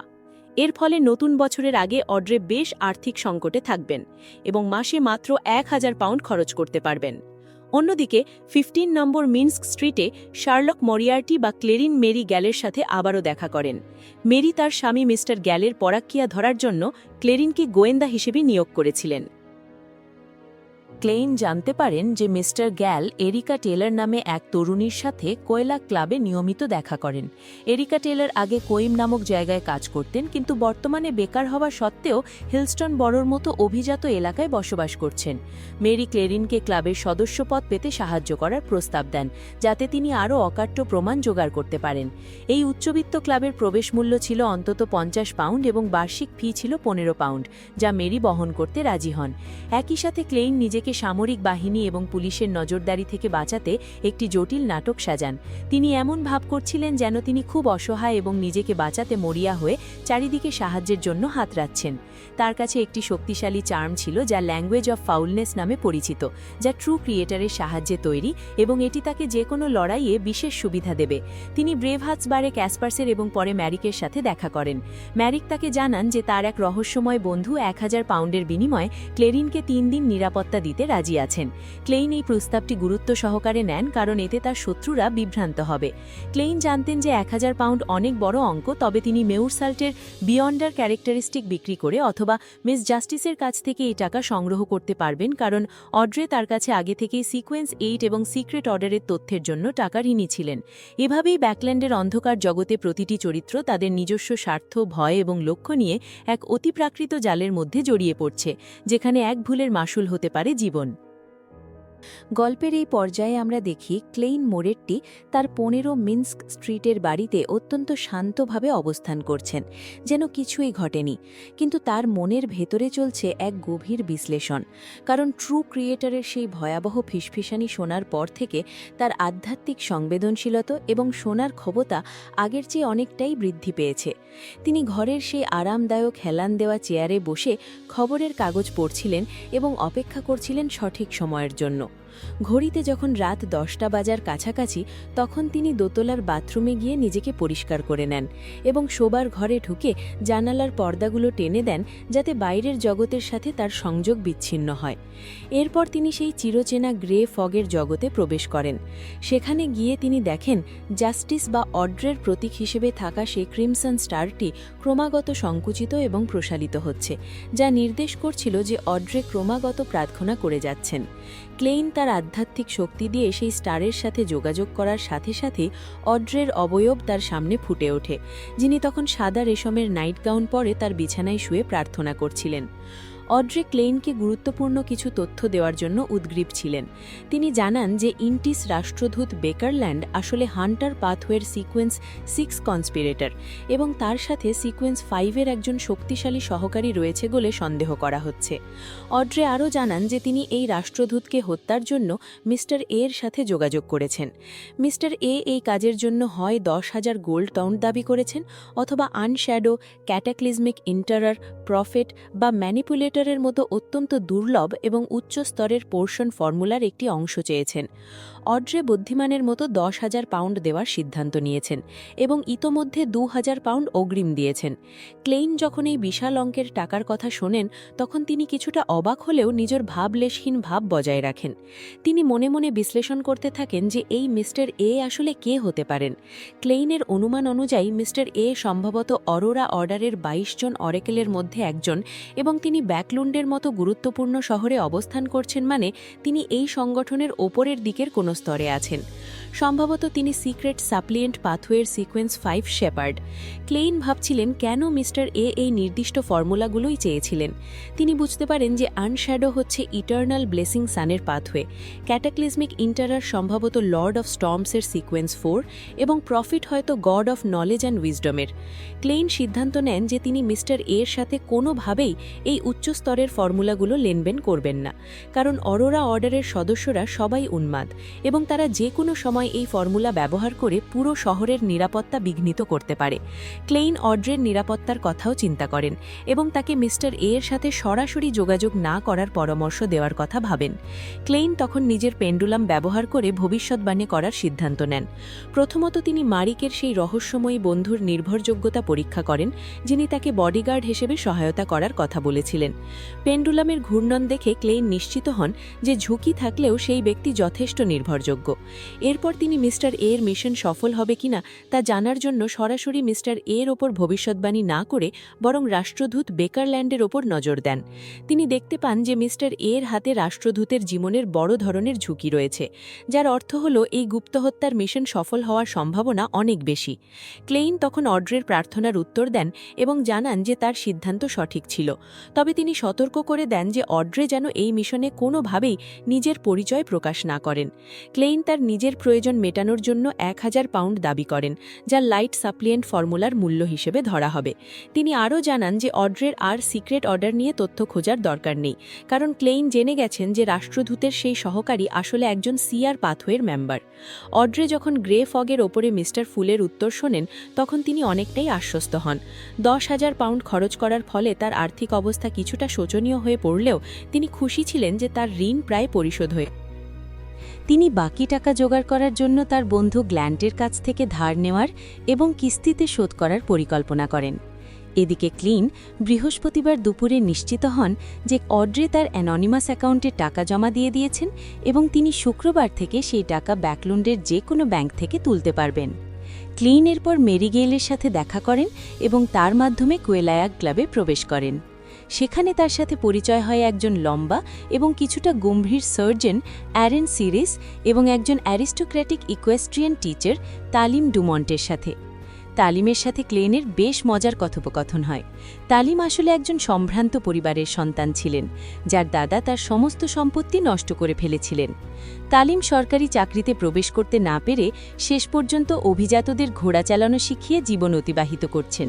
তার বার্ষিক আয় প্রায় 400 পাউন্ডের মতো। তালিম যখন ক্লেইনের সাথে কথা বলছিলেন তখন তিনি ডিভোর্স বা বিচ্ছেদ নিয়ে কিছুটা দুঃখ প্রকাশ করেন, যা হয়তো মেরিগেইলার পরিস্থিতির দিকে ইঙ্গিত করছিল।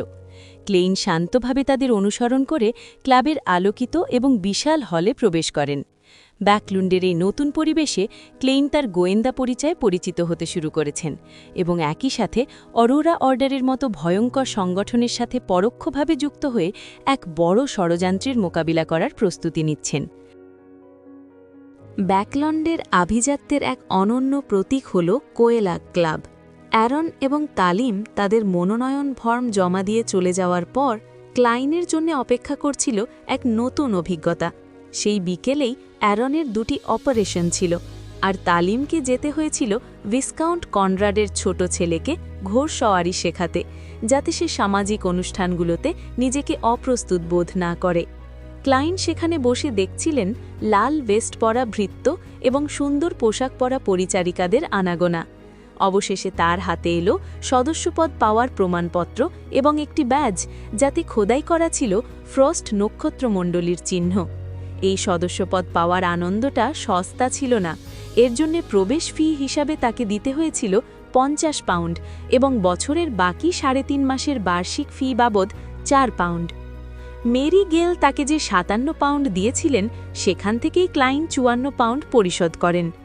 মেরি গেল আসলে ক্লাইনের কাজে খুব খুশি ছিলেন, কারণ সে খুব দ্রুতই তার স্বামী ডোরাগু গেলের রক্ষিতার তথ্য জোগাড় করে দিয়েছিল।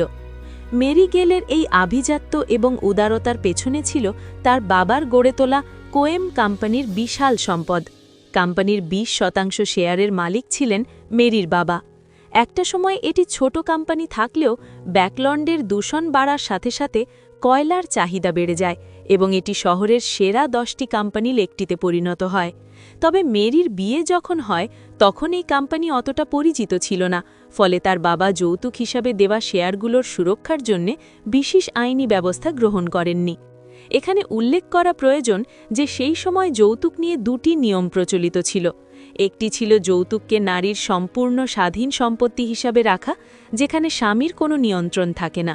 অন্যটি ছিল যৌতুকের মালিকানা পুরো পরিবারের ওপর ন্যস্ত করা, তবে শর্ত থাকে যে স্বামী যদি আগে মারা যান তবে স্ত্রীকে সম্পত্তির একটি বড় অংশ উইল করে দিয়ে যেতে হবে। মেরি যদি ডোরাগুর ব্যভিচারের প্রমাণ ছাড়া ডিভোর্স নিতে যেতেন তবে এই 20,000 গোল্ড পাউন্ড মূল্যের শেয়ার 2 ভাগে ভাগ হয়ে যেত। স্ট্যালিন স্যামারের চোখে মেরির এই সম্পদ ঈর্ষণীয় ছিল, কারণ ডিভোর্সের পর সে ব্যাকল্যান্ডের অনেক প্রভাবশালী পুরুষ বা অভিজাতদের প্রধান লক্ষ্যবস্তুতে পরিণত হবে। ক্লাইন যখন লাল ভেস্ট পরা ভৃত্যদের মাথা নত করে তাকে অভিবাদন জানাতে দেখল, তখন সে ভাবছিল যে মিস জাস্টিসের কাছে এই বিশাল অঙ্কটি বড় কিছু নয়। কোয়েলাক ক্লাবে ক্লাইনের পরিচয় এখন শার্লক মোরিয়াটি হিসাবে। তাঁর সদস্যপদ কার্ডে নিজের আঙুলের ছাপ দিয়ে সেটি চূড়ান্ত করা হয়। ক্লাবের ব্যাজটি ছিল 11 নভেম্বর বা ফ্রস্ট নক্ষত্রমণ্ডলীর মাসকে স্মরণ করে তৈরি করা, যার সামনে লেখা ছিল 192 এবং পেছনে খোদাই করা ছিল শার্লক মোরিয়াটি। ক্লাবে বর্তমানে 192 জন সদস্য আছেন এবং সুপারিশ ছাড়া এখানে কেউ প্রবেশ করতে পারে না। ক্লাবের সুযোগ সুবিধাগুলো সত্যিই রাজকীয়। প্রথম তলায় রয়েছে বুফে ক্যাফেটেরিয়া, বার, লাইব্রেরি, স্কোয়াশ রুম এবং কনফারেন্স রুম। এমনকি খাবার ও পানীয় সেখানে বিনামূল্যে পাওয়া যায়। দ্বিতীয় তলায় আছে 16টি লাউঞ্জ রুম, যা যে কেউ বিশ্রামের জন্য ব্যবহার করতে পারে। এছাড়া বাইরে টেনিস কোর্ট এবং মাটির নিচে শুটিং রেঞ্জ রয়েছে, যেখানে কেবল সরঞ্জামের ভাড়াটুকু দিতে হয়। এমনকি ক্লাবে একজন এক্সক্লুসিভ শেফও আছেন, যার কাছে আলাদা করে পছন্দের খাবারের অর্ডার দেওয়া যায়। ক্লাইন এই ক্লাবের পরিবেশ দেখে বেশ মুগ্ধ হয়েছিলেন এবং একজন ভৃত্যকে অনুরোধ করেছিলেন পুরো জায়গাটি ঘুরিয়ে দেখানোর জন্যে। তবে এই আভিজাত্যের আড়ালে ক্লাইনের মনে ছিল গভীর চিন্তা। ডোরাগু গেলের পরকীয়ার প্রমাণ তাকে আগামীকালের মধ্যেই জোগাড় করতে হবে, কিন্তু ক্লাবের ভেতর ক্যামেরার ফ্ল্যাশ লুকানো অসম্ভব, তাই তার হাতে কেবল একটি সুযোগই ছিল। এরপর সে যখন তার লাউঞ্জে বিশ্রাম নিচ্ছিল, তখন হঠাৎ তার হৃৎপিণ্ড দ্রুত স্পন্দিত হতে শুরু করে। এটি ছিল ক্লাউন হিসাবে তার বিপদের আগাম সংকেত। যদিও চারপাশে কোনো শত্রু দৃশ্যমান ছিল না এবং সাধারণ ভবিষ্যৎবাণীতে কোনো আক্রমণের ইঙ্গিত পাওয়া যায়নি, তবুও বাতাসের থমথমে ভাব তাকে ভাবিয়ে তুলছিল। বিষয়টি নিশ্চিত হওয়ার জন্যে ক্লাইন তার সেই রহস্যময় ধূসর কুয়াশার জগতে চলে যান। সেখানে গিয়ে 4 কদম উল্টো দিকে হেঁটে তিনি পুনরায় ভবিষ্যৎবাণী করেন এবং এবার ফল আসে ইতিবাচক। তার মানে আগামী কয়েকদিনের মধ্যে সে সত্যিই বড় কোনো বিপদে পড়তে যাচ্ছে। এই বিপদটি সাধারণ কোনো স্তর থেকে আসছিল না। ক্লাইন বুঝতে পারলেন যে তার ভবিষ্যৎবাণীকে কেউ হয়তো বিভ্রান্ত করছে, যা উচ্চ পর্যায়ের কোনো সিকোয়েন্সারের কাজ হতে পারে। তিনি যখন স্বপ্নের মাধ্যমে ভবিষ্যৎবাণী করার চেষ্টা করেন, তখন তিনি ইয়ানকে দেখতে পান, যার পেছনে ছিল অস্পষ্ট লাল চাঁদ এবং গ্যাসের বাতির আলো। তিনি যখন কোনো নির্দিষ্ট সময় বা দিন নির্ধারণ করতে না পেরে তিনি সিদ্ধান্ত নেন যে তাকে সুরক্ষা নিশ্চিত করতে হবে। এই উদ্দেশ্যে তিনি ব্যাকল্যান্ড ব্যাংকে গিয়ে 100 পাউন্ড উত্তোলন করেন। বেনামি অ্যাকাউন্টের ক্ষেত্রে ব্যাংকের নিয়ম ছিল কঠোর, তবুও তিনি তার জরুরি প্রয়োজনে টাকাটা সরিয়ে নেন। এরপর তিনি সোজা চলে যান ব্রেভহার্টস বারে। সেখানে মারিকের সাথে দেখা করে তিনি সুরক্ষা চুক্তিতে রাজি হন। অগ্রিম 100 পাউন্ড এবং প্রতিদিনের সুরক্ষার জন্য 300 পাউন্ড দেওয়ার প্রতিশ্রুতি দিয়ে তিনি সুরক্ষা নিশ্চিত করেন। মারিক যখন শূন্যের দিকে তাকিয়ে বলল যে সুরক্ষাদানকারী রাজি হয়েছে, তখন ক্লাইন অবাক হয়েছিলেন। তিনি নিজের আধ্যাত্মিক দৃষ্টি বা স্পিরিট ভিশন ব্যবহার করেও সেখানে কাউকে দেখতে পাননি। মারিক তাকে আশ্বস্ত করে যে তার বডিগার্ড তাকে আড়ালে থেকেই রক্ষা করবে। ক্লাইন যখন 15 মিন্স্ক স্ট্রিটে তার বাড়িতে ফিরে আয়নার সামনে দাঁড়ালেন, তখন এক অদ্ভুত দৃশ্য দেখতে পেলেন। আয়নায় তার নিজের প্রতিচ্ছবি বদলে গিয়ে এক রহস্যময় নারীর রূপ নিল। সোনালি চুল এবং নীল চোখের সেই নারীটি পরেছিল একটি কালো রাজকীয় পোশাক। তার মুখ ছিল অস্বাভাবিক ফ্যাকাশি এবং মাথায় ছিল একটি ছোট কালো টুপি। নারীটি আয়নার ভেতর থেকেই ক্লাইনকে মাথা নত করে সম্মান জানালো। ক্লাইন বুঝতে পারলেন এই সেই শক্তিশালী বডিগার্ড যাকে তিনি নিয়োগ দিয়েছেন। কিছুক্ষণ পর আয়না আবার স্বাভাবিক হয়ে গেল, কিন্তু ক্লাইন জানতেন যে বিপদের এই ঝোড়ো হাওয়ায় তিনি এখন আর একা নন। এই পুরো ঘটনা প্রবাহ যেন তাকে এক গভীর ষড়যন্ত্রের ইঙ্গিত দিচ্ছিল, যেখানে প্রতিটি পদক্ষেপ হতে হবে অত্যন্ত সাবধানী। আয়নায় এক রাজকীয় কালো পোশাক পরিহিত মহিলার প্রতিচ্ছবি স্পষ্ট ছিল, কিন্তু বাস্তবে সেখানে কেউ ছিল না। ক্লেইন তার স্পিরিট ভিশন সক্রিয় করেও সেখানে অস্বাভাবিক কিছু খুঁজে পায়নি। সে ভাবছিল সে কি তবে কোনো মহিলা ভূতকে তার দেহরক্ষী হিসেবে নিয়োগ করেছে, কিন্তু বিষয়টি সাধারণ ভূতের চেয়েও অনেক বেশি রহস্যময় ছিল।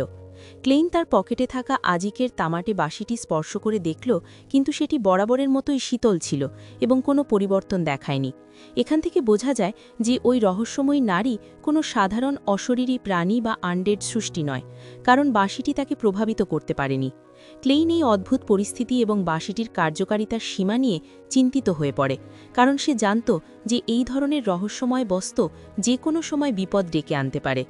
বাথরুম থেকে বেরিয়ে ক্লেইন যখন লিভিং রুমের সংবাদপত্রটি পড়ার প্রস্তুতি নিচ্ছিল, ঠিক তখনই দরজায় বেল বাজার শব্দ শোনা গেল। আসন্ন বিপদের কথা ভেবে ক্লেইন মুহূর্তের মধ্যে সতর্ক হয়ে ওঠে। সে তার কোটটি পরে নেয়, যার ভেতরে বিভিন্ন অতিপ্রাকৃত উপাদান লুকানো ছিল, এবং অত্যন্ত সাবধানতার সাথে দরজার দিকে এগিয়ে যায়। বাইরে লালচে চাঁদ মেঘের আড়ালে ঢাকা ছিল, এবং রাস্তার ল্যাম্পপোস্টের আলোয় ভিজে রাস্তাটি চিকচিক করছিল। দরজার ওপাশে দাঁড়িয়েছিল কিশোর ইয়ান রাইট, যার চোখ দুটো ছিল লালচে এবং গভীর। ইয়ান রাইটকে দেখে ক্লেইন কিছুটা অবাক হয়, কারণ তার ড্রিম ডিভিনেশনে সে এই দৃশ্যটি আগেই দেখেছিল। ইয়ান অত্যন্ত বিনয়ের সাথে ক্লেইনের কাছে ক্ষমা চায় এবং জানায় যে সে ক্লেইনকে একটি বিপজ্জনক পরিস্থিতিতে জড়িয়ে ফেলেছে। ইয়ান আরও জানায় যে সে সরাসরি MI9 থেকে আসছে। MI9 হল সামরিক বিভাগের একটি বিশেষ বিভাগ। ক্লেইন তাকে ভেতরে আসার আমন্ত্রণ জানায় এবং তাদের মধ্যে একটি গুরুত্বপূর্ণ আলোচনা শুরু হয়। ইয়ান যখন কথা বলা শুরু করতে যাচ্ছিল, তখনই ক্লেইন তাকে সতর্ক করে দেয় যে যদি তার কথা ক্লেইনকে আরও বড় বিপদে ফেলে তবে সেটি বলার প্রয়োজন নেই, কিন্তু ইয়ান তাকে আশ্বস্ত করে যে শিগগিরই সব শেষ হয়ে যাবে।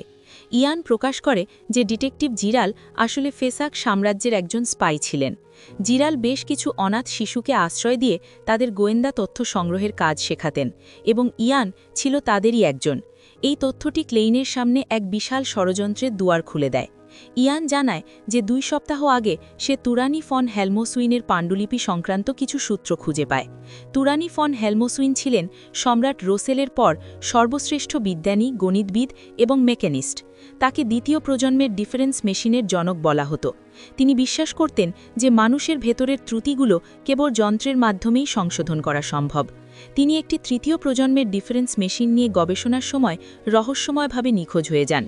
এই ডিফারেন্স মেশিন ছিল এক ধরনের যান্ত্রিক গণক যন্ত্র, যা বৈজ্ঞানিক গবেষণার গতি বহুগুণ বাড়িয়ে দিতে পারত।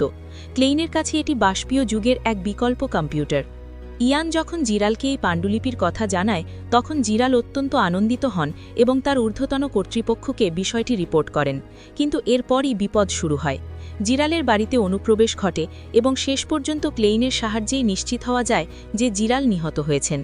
ইয়ান জিরালের মৃতদেহ থেকে একটি নকল দাঁত উদ্ধার করে, যার ভেতরে তার ঊর্ধ্বতন কর্তৃপক্ষের সাথে জরুরি যোগাযোগের গোপন পদ্ধতি খোদাই করা ছিল। ইয়ান টেলিগ্রামের মাধ্যমে যোগাযোগ করার চেষ্টা করলে সে জমানজার গ্যাং এবং ইন্টিস প্রজাতন্ত্রের গোয়েন্দাদের আক্রমণের শিকার হয়। MI9 সময়মতো পৌঁছে তাকে উদ্ধার করে, কিন্তু পরে আবার ইন্টিস গোয়েন্দারা তাকে ধরে ফেললে মৃত্যুর ভয়ে ইয়ান সবকিছু বলে দিতে বাধ্য হয়। ক্লেইন পুরো বিষয়টি শোনার পর বুঝতে পারে যে এখানে একটি বিশাল বিশ্বাসঘাতকতা ঘটেছে। সে ইয়ানকে জিজ্ঞেস করে যে সে কি কখনো ভেবে দেখেছে যে জিরালের বসের আশেপাশে কোনো বিশ্বাসঘাতক আছে কিনা।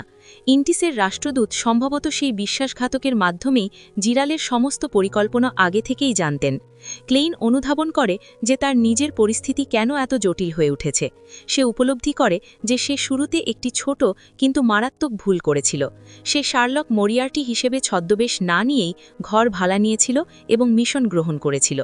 এই কারণে তার পরিচয় ফাঁস হয়ে যাওয়ার পর সে পালানোর সাহস পায়নি। সে জানত যে একজন অনিয়ন্ত্রিত বেয়ন্ডার হিসেবে সে যদি পালিয়ে যাওয়ার চেষ্টা করে তবে অফিসিয়াল এনফোর্সাররা তার উপর নজরদারি শুরু করবে। ক্লেইন সবচেয়ে বেশি ভয় পাচ্ছিল নাইট হকদের। সে যদি ধরা পড়ে যায় তবে তার পুনর্জন্মের রহস্য উন্মোচিত হয়ে যাবে এবং গ্রেড 0 সিল্ড আর্টিফ্যাক্টের সাথে তার সংশ্লিষ্টতা তাকে এক ভয়াবহ বিপদে ফেলবে। ক্লেইন বুঝতে পারে যে তার বাঁচার একমাত্র পথ হল ইন্টিসের রাষ্ট্রদূতকে হত্যা করা। রাষ্ট্রদূতের মৃত্যু হলে তার সহকারী, যার কোনো অফিসিয়াল মর্যাদা নেই, সে ক্লেইনের মতো একজন লো সিকোয়েন্স বিয়ন্ডারকে খুঁজে বের করার জন্য খুব বেশি চেষ্টা করবে না। ক্লেইন নিজেকে একজন জোকারের মতো মনে করতে থাকে, যে তার ভুলগুলো সামলাতে গিয়ে এক বিপদ থেকে অন্য বিপদে ঝাঁপ দিচ্ছে। সে অনুভব করে যে তার অভিজ্ঞতার অভাবই তাকে আজ এই পলাতক জীবনে ঠেলে দিয়েছে। ক্লেইন ঠিক করে যে এই সমস্যাটি মিটে গেলে সে ভবিষ্যতে সব সময় চশমা এবং গোঁফ ব্যবহার করে একটি নতুন ভাবমূর্তি তৈরি করবে, যাতে মানুষ তাকে সহজে চিনতে না পারে। কথোপকথন শেষে ইয়ান রাইট বিদায় নেয় এবং ক্লেইন একাকী দাঁড়িয়ে তার পরবর্তী পদক্ষেপ নিয়ে ভাবতে থাকে। ঘটনার সূত্রপাত হয় যখন হেলমোসফিনের রহস্যময় পাণ্ডুলিপিটির অবস্থান উভয় পক্ষের কাছেই পরিষ্কার হয়ে যায়। ক্লেইন মোরেটি তার ডিভিনেশন বা গণনার মাধ্যমে বুঝতে পেরেছিলেন যে আজ রাতেই এই দীর্ঘদিনের লড়াইয়ের একটি চূড়ান্ত নিষ্পত্তি হতে চলেছে। ইন্টিস রাষ্ট্রদূত ব্যাকল্যান্ড এখন আর কোনো রাগঢাক না রেখে সরাসরি প্রতিশোধ নেওয়ার জন্য প্রস্তুত, কারণ বিষয়টি এখন আর কেবল একটি গোপন নথি উদ্ধারের মধ্যে সীমাবদ্ধ নেই। ক্লেইন তার আধ্যাত্মিক উপলব্ধির মাধ্যমে বিপদের এক অস্পষ্ট সংকেত পাচ্ছিলেন, যা তাকে মানসিকভাবে প্রস্তুত হতে সাহায্য করেছিল। ক্লেইন যদি তার কাছে ল্যাঙ্গুয়েজ অফ ফাউলনেস চার্ম বা সেই রহস্যময় বডিগার্ডকে না রাখতেন, তবে তিনি হয়তো নিজের নিরাপত্তার জন্য নিকটস্থ পুলিশ স্টেশন বা সেন্ট হিয়ারল্যান্ড ক্যাথিড্রালে আশ্রয় নিতেন। এই বডিগার্ডকে তিনি 3 দিনের জন্য 1000 পাউন্ড খরচ করে ভাড়া করেছিলেন, যা তার জন্য একটি বিশাল অঙ্কের বিনিয়োগ ছিল। ক্লেইন জানতেন যে রাষ্ট্রদূতকে হত্যার পরিকল্পনা সফল হবে কিনা তা নিশ্চিত নয়, তাই তিনি সবথেকে খারাপ পরিস্থিতির কথা মাথায় রেখেই তার পরিকল্পনা সাজিয়েছিলেন। কিন্তু এবার তিনি আর পালিয়ে যেতে চাননি। তার কাছে যথেষ্ট প্রস্তুতি ছিল এবং তিনি নিজের বাড়িতেই অবস্থান করে শত্রুর জন্য অপেক্ষা করার সিদ্ধান্ত নেন। তিনি এমনভাবে নিজেকে উপস্থাপন করছিলেন যেন তিনি এই আসন্ন বিপদ সম্পর্কে সম্পূর্ণ অজ্ঞ, কিন্তু মনের গভীরে তিনি আসলে চাইছিলেন যেন আক্রমণকারীরা তার দরজায় কড়া নাড়ে। এর কারণ ছিল অত্যন্ত কৌশলগত। ক্লেইন ইতিপূর্বে সিকোয়েন্স 9 হান্টার মিউরসেল্টকে হত্যা করেছিলেন এবং তিনি ধারণা করছিলেন যে এবার শত্রুরা হয়তো সিকোয়েন্স 7, 6 বা 5-এর কোনো শক্তিশালী বিয়ন্ডারকে পাঠাবে। যদি তিনি তাদের পরাজিত করতে পারেন, তবে তিনি মূল্যবান বিয়ন্ডার ক্যারেক্টারিস্টিক্স এবং ফর্মুলা সংগ্রহ করতে পারবেন, যা তার আর্থিক ক্ষতি পুষিয়ে দিতে সহায়ক হবে। ক্লেইন তার বডিগার্ডের কাছে নিজের বিয়ন্ডার পরিচয় নিয়ে একটি আংশিক সত্য বলার পরিকল্পনা করেন। তিনি তাকে বলতে চেয়েছিলেন যে কাসপার্সের গ্যাদারিং থেকে কেনা একটি ব্ল্যাক ইয়ার বা কালো কানের অবশেষ ব্যবহারের ফলে তিনি বিয়ন্ডার হওয়ার বিশেষ সুবিধা পেয়েছেন। যুদ্ধের সময় তার ক্ষমতা আর লুকিয়ে রাখা সম্ভব হবে না জেনেই তিনি এই কৌশলী সত্যটি সাজিয়েছিলেন। ক্লেইন মনে মনে প্রার্থনা করছিলেন যেন তার কাছে আসা বিয়ন্ডারটি সিয়ার পাথওয়ের হয়, যাতে তিনি নিজের অগ্রগতির জন্য প্রয়োজনীয় উপাদানগুলো সহজেই পেতে পারেন। ক্লেইন যখন তার ডাইনিং রুমে একা বসে অপেক্ষা করছিলেন, তখন পরিবেশটি ছিল অত্যন্ত শান্ত কিন্তু উত্তেজনায় ঠাসা। ডাইনিং রুমের উষ্ণ আলো কফি টেবিল এবং সোফার ওপর পড়ছিল, কিন্তু সেখানে তিনি ছাড়া আর কেউ ছিল না। ঠিক তখনই তিনি লিভিং রুমের গ্যাস ল্যাম্পের কাঁচের আবরণে একটি মুখ ফুটে উঠতে দেখেন। সেই মুখটি ছিল অত্যন্ত ফ্যাকাশে, তার চুল ছিল সোনালি এবং চেহারা ছিল নিখুঁত ও সুন্দর। এই রহস্যময়ী নারী তার নিজের শক্তির ওপর অত্যন্ত আত্মবিশ্বাসী ছিলেন, যা ক্লেইনকে কিছুটা আশ্বস্ত করে। ক্লেইন তাকে ফিসফিস করে জানান যে তিনি নিজেও একজন বিয়ন্ডার এবং একটি বিশেষ আইটেম থেকে তিনি এই ক্ষমতা পেয়েছেন। ল্যাম্পের কাঁচের সেই মুখটি সামান্য মাথা নেড়ে আবার মিলিয়ে যায়। ক্লেইন তার ওভারকোট না খুলেই সোফায় বসে খবরের কাগজ পড়ার ভান করতে থাকেন, যদিও তার সমস্ত মনোযোগ ছিল দরজার দিকে। হঠাৎ করেই দরজায় ঘণ্টার শব্দ শোনা যায় এবং ক্লেইন তার ক্লাউন ক্ষমতার মাধ্যমে বোঝার চেষ্টা করেন যে দরজার ওপাশে কে থাকতে পারে। তিনি দেখেন যে সেখানে একজন সার্জেন্ট দাঁড়িয়ে আছেন, যার পরনে ছিল কালো এবং সাদা চেকার্ড ইউনিফর্ম। তিনি ছিলেন সার্জেন্ট ফাক্সিন, যিনি শার্লকের একটি আত্মরক্ষার মামলার সময় তদন্তে সাহায্য করেছিলেন। ক্লেইন কিছুটা বিভ্রান্ত হয়ে পড়েন যে এই সময়ে সার্জেন্ট এখানে কেন এসেছেন। MI9 কি তাকে কোনো বিশেষ বার্তা দিতে পাঠিয়েছে, নাকি ইয়ান রাইটের খোঁজে তিনি এখানে এসেছেন? এই কৌতূহল নিয়েই ক্লেইন দরজার হ্যান্ডেল ধরেন। অন্যদিকে ব্যাকলন্ডের ওয়েস্টবরোতে অবস্থিত ইন্টিস দূতাবাসে তখন এক জাঁকজমকপূর্ণ নাচের অনুষ্ঠানের আয়োজন করা হয়েছিল। পারফিউম আর মদের গন্ধে বাতাস ভারী হয়ে উঠেছিল এবং চারদিকে মেলোডিয়াস সুর বাজছিল। রাষ্ট্রদূত বাকারল্যান্ড এই অনুষ্ঠানের মাধ্যমে শহরের বড় বড় ব্যাংকার, ব্যবসায়ী এবং প্রভাবশালী ব্যক্তিদের সাথে সুসম্পর্ক বজায় রাখার পাশাপাশি নিজের উপস্থিতি জাহির করছিলেন। বাকারল্যান্ড একজন অভিজ্ঞ ষড়যন্ত্রকারী এবং বুদ্ধিমত্তা কর্মকর্তা হিসেবে অত্যন্ত নিখুঁতভাবে তার কাজ পরিচালনা করতেন। তিনি ইতিপূর্বে ইয়ান রাইটের গতিবিধি লক্ষ্য করে বুঝতে পেরেছিলেন যে সে তার ঊর্ধ্বতনদের সাথে যোগাযোগ করার চেষ্টা করছে। বাকারল্যান্ড অত্যন্ত চতুরতার সাথে MI9কে বিভ্রান্ত করেছিলেন, যাতে তারা মনে করে যে তারা সবাই একই অবস্থানে আছে। তার মূল পরিকল্পনা ছিল সবার অলক্ষ্যে হেলমোসুইনের পাণ্ডুলিপিটি চুরি করে দেশের বাইরে পাঠিয়ে দেওয়া। তবে সন্ধ্যার দিকে আসা একটি খবর তার মনে দুশ্চিন্তার সৃষ্টি করে। তিনি জানতে পারেন যে MI9 তার সাজানো ফাঁদে পা দেয়নি এবং তারা যথাসময়ে ঘটনাস্থলে হাজির হয়েছিল। বাকারল্যান্ড ধারণা করছিলেন যে তাদের মধ্যে হয়তো কোনো গুপ্তচর রয়েছে, নতুবা MI9 কিভাবে তাদের পরিকল্পনা আগেভাগে জেনে ফেলল।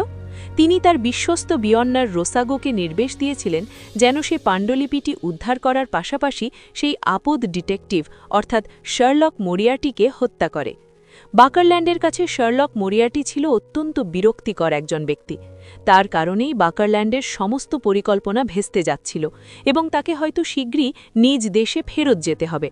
বাকারল্যান্ড ব্যাকলুন্ডের সমৃদ্ধি এবং এখানকার নারীদের অত্যন্ত পছন্দ করতেন। তিনি মনে করতেন যে এখানকার নারীরা তাদের দেশের নারীদের মতো চটুল নয়, বরং তাদের মন জয় করা একটি বড় অর্জন। তাই তিনি এই শহর ছেড়ে চলে যেতে চাচ্ছিলেন না। বাকারল্যান্ড রোসাগোর ক্ষমতা নিয়ে বেশ নিশ্চিত ছিলেন, কারণ রোসাগোর কাছে এমন বিশেষ অতিপ্রাকৃত শক্তি ছিল যা তাকে উচ্চ পর্যায়ের বিয়ন্ডারদের হাত থেকেও পালাতে সাহায্য করত। অনুষ্ঠানের মাঝেই বাকারল্যান্ডের চোখ পড়ে আইলিন নামের এক সুন্দরী তরুণীর ওপর, যে লাল রঙের পোশাক পরে ব্যালকনিতে দাঁড়িয়েছিল। আইলিনের বাবা ছিলেন একজন কাঠ ব্যবসায়ী এবং তারা সমাজে নিজেদের অবস্থান উন্নত করার চেষ্টা করছিলেন। বাকারল্যান্ড তার ব্যক্তিত্ব এবং পদের প্রভাব খাটিয়ে খুব সহজেই আইলিনের মন জয় করে নেন। কয়েকবার নাচের পর তারা একে অপরের বেশ ঘনিষ্ঠ হয়ে ওঠেন। বাকারল্যান্ড তাকে তার ঘরে 1286 সালের বিশেষ আর্মার মদ পান করার আমন্ত্রণ জানান। আইলিন খুব সহজেই রাজি হয়ে যায় এবং তারা দুজন গোপনে দ্বিতীয় তলার একটি রুমে চলে যান। বাকারল্যান্ড তার নিরাপত্তারক্ষীদের নির্দেশ দিয়েছিলেন যেন কেউ তাকে বিরক্ত না করে। কিন্তু যখন তারা দুজনে ঘনিষ্ঠ হচ্ছিলেন তখন হঠাৎ করেই এক নাটকীয় মোড় আসে। আইলিনের হাত যখন বাকারল্যান্ডের কাঁধ ধরেছিল তখন হঠাৎ করেই তার নখ এবং শিরাগুলো থেকে মাকড়সার পায়ের মতো কালো লোমেশো অংশ বেরিয়ে আসতে শুরু করে। এটি ছিল এক ভয়াবহ রূপান্তরের সংকেত। কিন্তু বাকারল্যান্ড কোনো সাধারণ মানুষ ছিলেন না।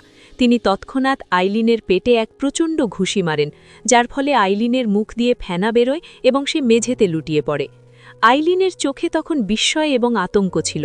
বাকারল্যান্ড অত্যন্ত ঠান্ডা মাথায় তাকে জেরা করতে শুরু করেন। তিনি হেসে বলেন যে তিনি সুন্দরী নারীদের পছন্দ করেন, কিন্তু তাদের নিয়ে সবসময় অত্যন্ত সতর্ক থাকেন। বাকারল্যান্ড তাকে হুমকি দেন যে তিনি আগুনের ব্যবহারে অত্যন্ত দক্ষ, তাই আইলিন যদি সত্য না বলে তাহলে তার পরিণতি হবে ভয়াবহ। কাহিনীর শুরুতেই আমরা দেখতে পাই ইন্টিস রাষ্ট্রদূত বেকারল্যান্ড একটি গোপন কক্ষে আইলিন নামের এক সুন্দরী নারীকে অত্যন্ত নিষ্ঠুরভাবে জেরা করছেন, এবং আইলিন তখন গভীর আতঙ্কে কাঁপছিলেন, কারণ তিনি জানতেন তার সামনে থাকা এই ব্যক্তিটি কতটা শক্তিশালী ও নির্মম হতে পারেন। বেকারল্যান্ডের ডান হাত থেকে কমলা রঙের আগুনের শিখা বের হচ্ছিল, যা নিস্তব্ধভাবে বাতাসের মধ্যে নাচছিল, এবং তিনি এই তপ্ত আগুনের শিখাটিকে আইলিনের কোমল চামড়ার খুব কাছে নিয়ে যাচ্ছিলেন যেন তাকে ভয় দেখানো যায়। এবং আইলিন মনে মনে ভাবছিলেন কোনো নিষ্ঠুর জিজ্ঞাসাবাদকারীর মতো তাকেও হয়তো তপ্ত লোহা দিয়ে পুড়িয়ে দেওয়া হবে। তবে বেকারল্যান্ড হঠাৎ করেই তার হাত থামিয়ে দেন এবং ব্যঙ্গাত্মক স্বরে হেসে ওঠেন এই বলে যে তিনি এমন সুন্দরী নারীর প্রতি এত নিষ্ঠুর হতে পারবেন না, যদিও এটি ছিল তার একটি চাতুরি। পরক্ষণেই তিনি তার হাতের সেই আগুনের শিখাজিকে একটি লম্বা লাল চাবুকে পরিণত করেন, যা আগুনের কাঁটার মতো রূপ ধারণ করে, চারপাশে এক উত্তপ্ত আবহাওয়া তৈরি করে। এবং তিনি যখন সেই জ্বলন্ত চাবুক দিয়ে আইলিনকে আঘাত করেন তখন তার পোশাক পুড়ে যায় এবং চামড়ায় গভীর কালো দাগ পড়ে যায়, যার ফলে যন্ত্রণায় আইলিন আর্তচিৎকার করে ওঠেন। অত্যন্ত শান্ত কিন্তু গম্ভীর গলায় তিনি আবারও জানতে চান যে আইলিনকে আসলে কে পাঠিয়েছে, এবং আইলিনের ঠোঁট যখন উত্তর দেওয়ার জন্য কাঁপছিল, ঠিক সেই মুহূর্তে বেকারল্যান্ডের চোখ হঠাৎ করে রক্তবর্ণ হয়ে ওঠে, কারণ তিনি বুঝতে পারেন যে ভয়াবহ কোনো বিপদ তার দিকে ধেয়ে আসছে। বেকারল্যান্ড দ্রুত নিজেকে রক্ষা করার জন্য পিছনের দিকে সরে গিয়ে মাটিতে গড়িয়ে যান এবং যেখানে তিনি দাঁড়িয়েছিলেন সেখানে আগুনের একটি শক্তিশালী ও দুর্ভেদ্য দেওয়াল তৈরি করেন, যেন কোনো আক্রমণ তাকে স্পর্শ করতে না পারে। ঠিক সেই মুহূর্তে একটি বীভৎস ঘটনা ঘটে, যা কল্পনা করাও কঠিন। আইলিনের পেট ভয়াবহভাবে ফেটে যায় এবং সেখান থেকে গরম রক্ত ও মাংসের টুকরো চারদিকে ছিটকে আসতে থাকে, এবং কিছু মাংসের টুকরো আগুনের দেওয়ালে লেগে পুড়ে যাওয়ার শব্দ তৈরি করছিল।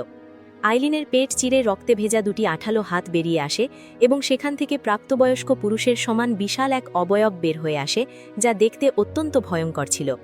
সবচেয়ে আশ্চর্যের বিষয় ছিল এই যে আইলিন একজন সাধারণ নারী ছিলেন এবং তার পেটে আগে থেকে কোনো অস্বাভাবিক স্ফীতি ছিল না, তবুও এত বড় একটি শরীর সেখান থেকে বেরিয়ে এলো, যা বিজ্ঞানের সংজ্ঞার বাইরে।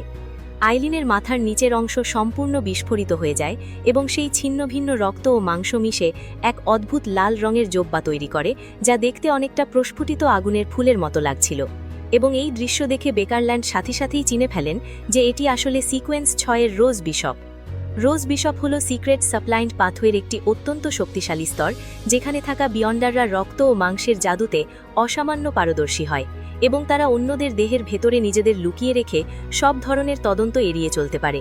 তবে এর একটি চরম নিষ্ঠুর দিক হল, যখনই তারা সেই আশ্রয়দাতা দেহ থেকে বেরিয়ে আসে, তখন সেই দেহটি সাথে সাথে ধ্বংস পেয়ে যায় এবং আইলিনের বিচ্ছিন্ন হয়ে যাওয়া মাথাটি শেষবারের মতো প্রভুর জন্য বলে নিজের চোখ চিরতরে বন্ধ করে দেয়।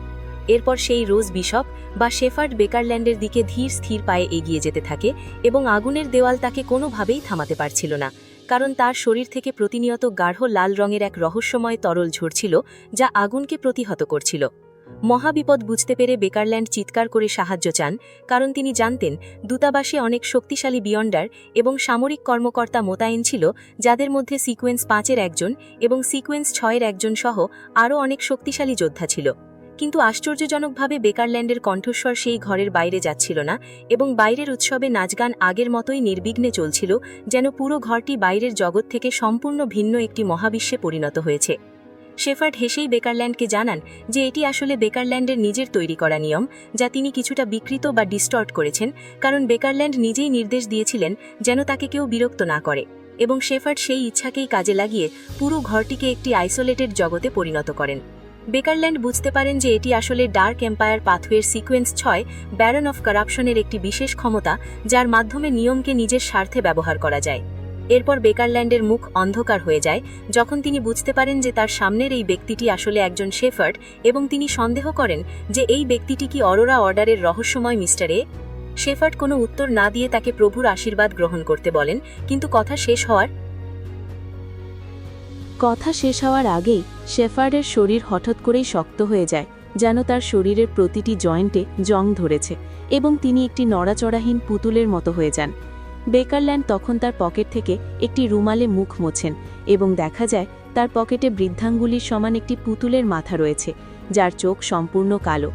এটি ছিল একটি রহস্যময় আইটেম, যার মাধ্যমে তিনি শেফার্ডকে শৃঙ্খলিত করে ফেলেছিলেন।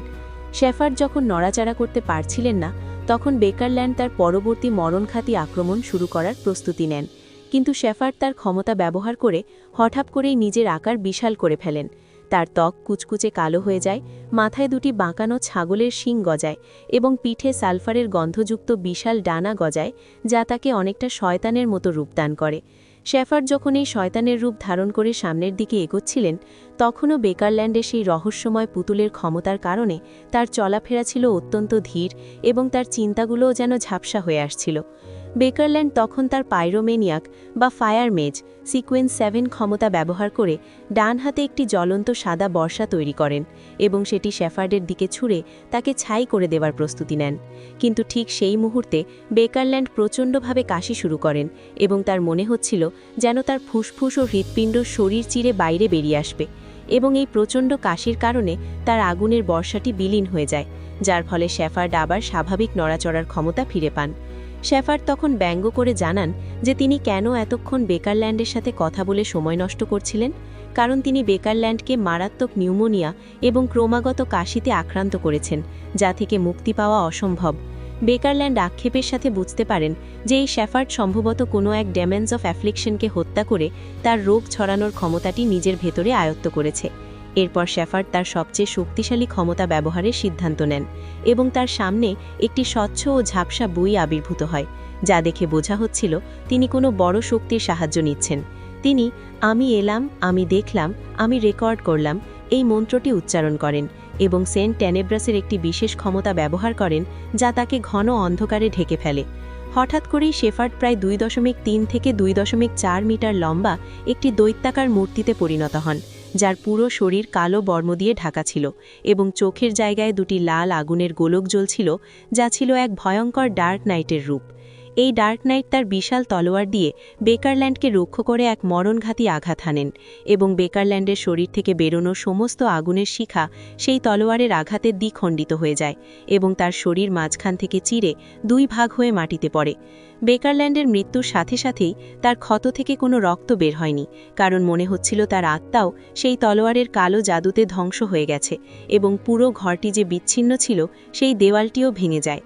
শেফার্ড সেখানে বিয়ন্ডার বৈশিষ্ট্য বা ক্যারেক্টারিস্টিক উপস্থিত হওয়ার জন্য অপেক্ষা না করেই দ্রুত অন্ধকার দেওয়াল ভেদ করে অদৃশ্য হয়ে যান, কারণ তিনি জানতেন দূতাবাসের নিরাপত্তা রক্ষীরা শীঘ্রই সেখানে পৌঁছে যাবে। এই ঘটনার ঠিক সেই মুহূর্তেই 15 মেনস্ক স্ট্রিটে কেইন মোরেন্টির বাড়িতে এক অদ্ভুত পরিবেশ তৈরি হয়, যখন ক্লেইন কার ঘরের দরজার হাতল ধরছিলেন এবং ইদ্রিসের কাছ থেকে পাওয়া সতর্কবার্তার কথা ভেবে একটি কয়েন টস করে ভবিষ্যৎবাণী করার চেষ্টা করেন।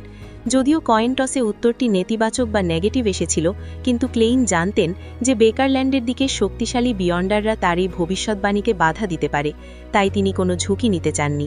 তিনি তার স্পিরিট ভিশন দিয়ে চারপাশ পরীক্ষা করে দরজা খোলেন এবং সেখানে সার্জেন্ট ফ্যাক্সিনকে দেখতে পান, যিনি তাকে অত্যন্ত গুরুত্বের সাথে সতর্ক করে দেন যে আজ রাতে এবং আগামীকাল ক্লেইনকে অনেক বেশি সাবধান থাকতে হবে। সার্জেন্ট ফ্যাক্সিন ক্লাইনের বাড়িতে আসেন এবং তাকে তার আসন্ন বিপদ সম্পর্কে সতর্ক করেন। তিনি ক্লাইনকে জানান যে অ্যাম্বাসেডারের সাথে বিরোধের কারণে আজ বা আগামীকাল তার জীবনের উপর বড় ধরনের হামলা হতে পারে। ফ্যাক্সিন ক্লাইনকে 3টি বিকল্প দেন, যার মধ্যে একটি ছিল হলিউইন্ড ক্যাথেড্রালে আশ্রয় নেওয়া। কিন্তু কথা বলতে বলতেই ক্লাইন লক্ষ্য করে এক অদ্ভুত পরিবর্তন। তার দৃষ্টি ঝাপসা হয়ে আসে এবং মাথা যেন অবশ হয়ে যায়। ক্লাইনের মনে হতে থাকে তার চারপাশে একটি অদৃশ্য এবং পুরু কাঁচের দেয়াল তৈরি হয়েছে। সে দেখতে পাচ্ছিল ফ্যাক্সিনের ঠোঁট নড়াচড়া অস্বাভাবিক ধীর হয়ে গেছে এবং তার নিজের চিন্তাশক্তিও যেন স্থবির হয়ে পড়ছে। এই মুহূর্তটি ছিল অত্যন্ত ভীতিজনক, কারণ এই অনুভূতি ক্লাইনের কাছে খুব পরিচিত ছিল। তার মনে পড়ে যায় অ্যান্টিগনাস পরিবারের সেই অভিশপ্ত পাপেট বা সিল্ড আর্টিফ্যাক্ট 2049-এর কথা। ক্লাইন দ্রুত বুঝতে পারে যে সে একজন সিয়ার বা ভবিষ্যৎ দ্রষ্টা পাথওয়ের মিড সিকোয়েন্স বিয়ন্ডারের মুখোমুখি হয়েছে, যে তাকে ধীরে ধীরে নিজের পুতুলে পরিণত করার চেষ্টা করছে। পরক্ষণেই সার্জেন্ট ফ্যাক্সিনের মুখের পেশিগুলো অদ্ভুতভাবে নড়তে শুরু করে এবং তিনি তার আসল রূপে ফিরে আসেন। তার কালো চুল, নীল চোখ এবং সুঠাম চেহারার সেই ব্যক্তিটি আর কেউ নন, বরং কুখ্যাত রোসাগো।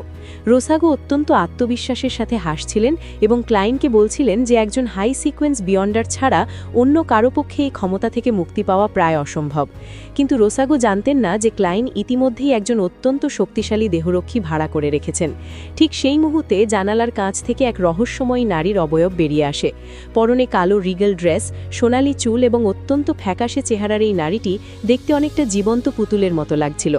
রোসাগো অবাক হন যে ক্লাইন এত শক্তিশালী একজন দেহরক্ষীকে নিয়োগ দিতে পেরেছেন, তবে তিনি তার আধ্যাত্মিক শক্তির মাধ্যমে সেই দেহরক্ষীকেও নিয়ন্ত্রণ করার চেষ্টা চালিয়ে যান। রোসাগো যখন ক্লাইনের অসহায়ত্ব নিয়ে বিদ্রূপ করছিলেন এবং ভাবছিলেন যে পুরো পরিস্থিতি তার নিয়ন্ত্রণে, তখন ক্লাইন তার শেষ তুরুপের তাসটি ব্যবহারের প্রস্তুতি নিচ্ছিল। ক্লাইনের বাম হাতে লুকানো ছিল ল্যাঙ্গুয়েজ অফ ফাউলনেস বা অশুভ ভাষার একটি চার্ম।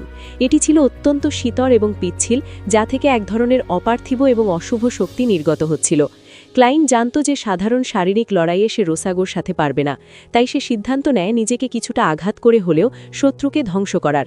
সে তার সমস্ত ইচ্ছাশক্তি একত্রিত করে প্রাচীন হার্মিস ভাষায় উচ্চারণ করে ফাউলনেস।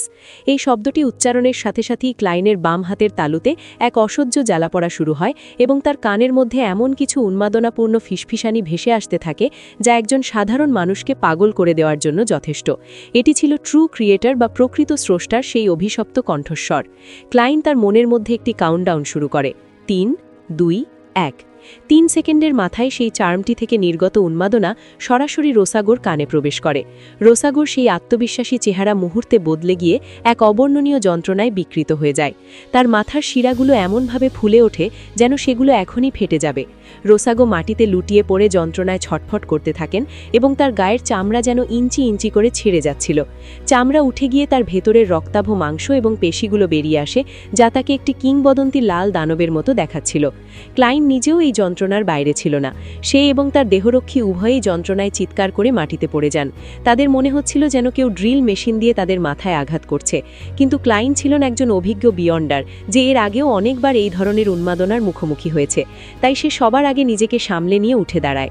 সে জানত রোসাগোকে কোনোভাবেই জীবিত রাখা যাবে না, কারণ সে যদি ট্রু ক্রিয়েটারের অনুসারীতে পরিণত হয় তবে পরিস্থিতি আরও ভয়াবহ হবে। ক্লাইন তার রিভলভারটি বের করে এবং কোনো দ্বিধা ছাড়াই রোসাগোর মাথায় পরপর 5টি গুলি চালায়। রোসাগোর মাথাটি বিদীর্ণ হয়ে চারদিকে ছড়িয়ে পড়ে এবং অবশেষে সেই ভয়ঙ্কর বিয়ন্ডারের মৃত্যু নিশ্চিত হয়। পরিস্থিতি কিছুটা শান্ত হলে ক্লাইন তার দেহরক্ষীকে ঘুম পাড়িয়ে দেওয়ার জন্য স্লাম্বার চার্ম ব্যবহার করে, কারণ সে চাইছিল না যে তার পরবর্তী কাজগুলো কেউ দেখে। তবে লড়াই শেষ হলেও ক্লাইনের মূল লক্ষ্য ছিল রোসাগোর কাছ থেকে তথ্য সংগ্রহ করা। রোসাগো যেহেতু ট্রু ক্রিয়েটার দ্বারা কলুষিত ছিল, তাই সরাসরি মিডিয়ামশিপ বা আত্মা যোগাযোগ করা ছিল অত্যন্ত ঝুঁকিপূর্ণ। ক্লাইন তখন একটি অসাধারণ বুদ্ধির পরিচয় দেয়। সে তার বিশেষ ক্ষমতা ব্যবহার করে একটি ধর্মীয় আচার পালন করে এবং নিজেকে একটি বিশেষ আধ্যাত্মিক অবস্থায় নিয়ে যায়। সে রোসাগোর অবশিষ্টাংশ আধ্যাত্মিক শক্তিকে সাথে নিয়ে সেই রহস্যময় গ্রে ফগ বা ধূসর কুয়াশার উপরে চলে যায়। গ্রে ফগের সেই বিশেষ স্থানে ক্লাইন নিজেকে একজন শক্তিশালী স্পিরিট মিডিয়াম হিসেবে আবিষ্কার করে। সেখানে সে কোনো দেবতার কাছে প্রার্থনা না করেই সরাসরি আত্মার সাথে কথা বলতে সক্ষম হয়। ক্লাইন তখন সেই আত্মার কাছে জানতে চায় সিয়ার পাথওয়ের পরবর্তী পোষণ ফর্মুলাগুলো। এই লড়াইটি আমাদের দেখায় যে বুদ্ধিমত্তা এবং সঠিক সময়ের সঠিক সিদ্ধান্ত কিভাবে একজন শক্তিশালী শত্রুকেও পরাজিত করতে পারে। ক্লাইন শুধু তার শক্তি দিয়ে নয়, বরং তার সাহস এবং উপস্থিত বুদ্ধি দিয়ে এই কঠিন পরিস্থিতি থেকে জয়ী হয়ে ফিরে আসে। এই ঘটনাটি ক্লাইনের জীবনের একটি গুরুত্বপূর্ণ মাইলফলক হিসেবে পরিচিতি পায়, কারণ এর মাধ্যমেই সে তার পাথওয়ের আরও গভীরে যাওয়ার সুযোগ লাভ করে। রোসাগোর মতো একজন দক্ষ শত্রুকে হারানো ক্লাইনের আত্মবিশ্বাসকে বহুগুণ বাড়িয়ে দেয় এবং ব্যাকল্যান্ডের অন্ধকার জগতে তার অবস্থানকে আরও শক্ত করে। এই পুরো ঘটনাটি যেন একটি দাবা খেলার মতো ছিল, যেখানে প্রতিটি চাল ছিল অত্যন্ত সূক্ষ্ম এবং মারাত্মক। ক্লাইন সেই খেলায় জয়ী হয়ে প্রমাণ করে দেয় যে সে কেবল একজন সাধারণ বিয়ন্ডার নয়, বরং একজন সত্যিকারের কৌশলীবিদ। ক্লাইনের এই জয় ব্যাকল্যান্ডের পুরো বিয়ন্ডার সমাজকে নাড়িয়ে দিয়েছিল এবং এর প্রভাব ভবিষ্যতে আরও বড় আকারে দেখা যাবে। আজকের মতো এখানেই বিদায় নিচ্ছি। ধন্যবাদ।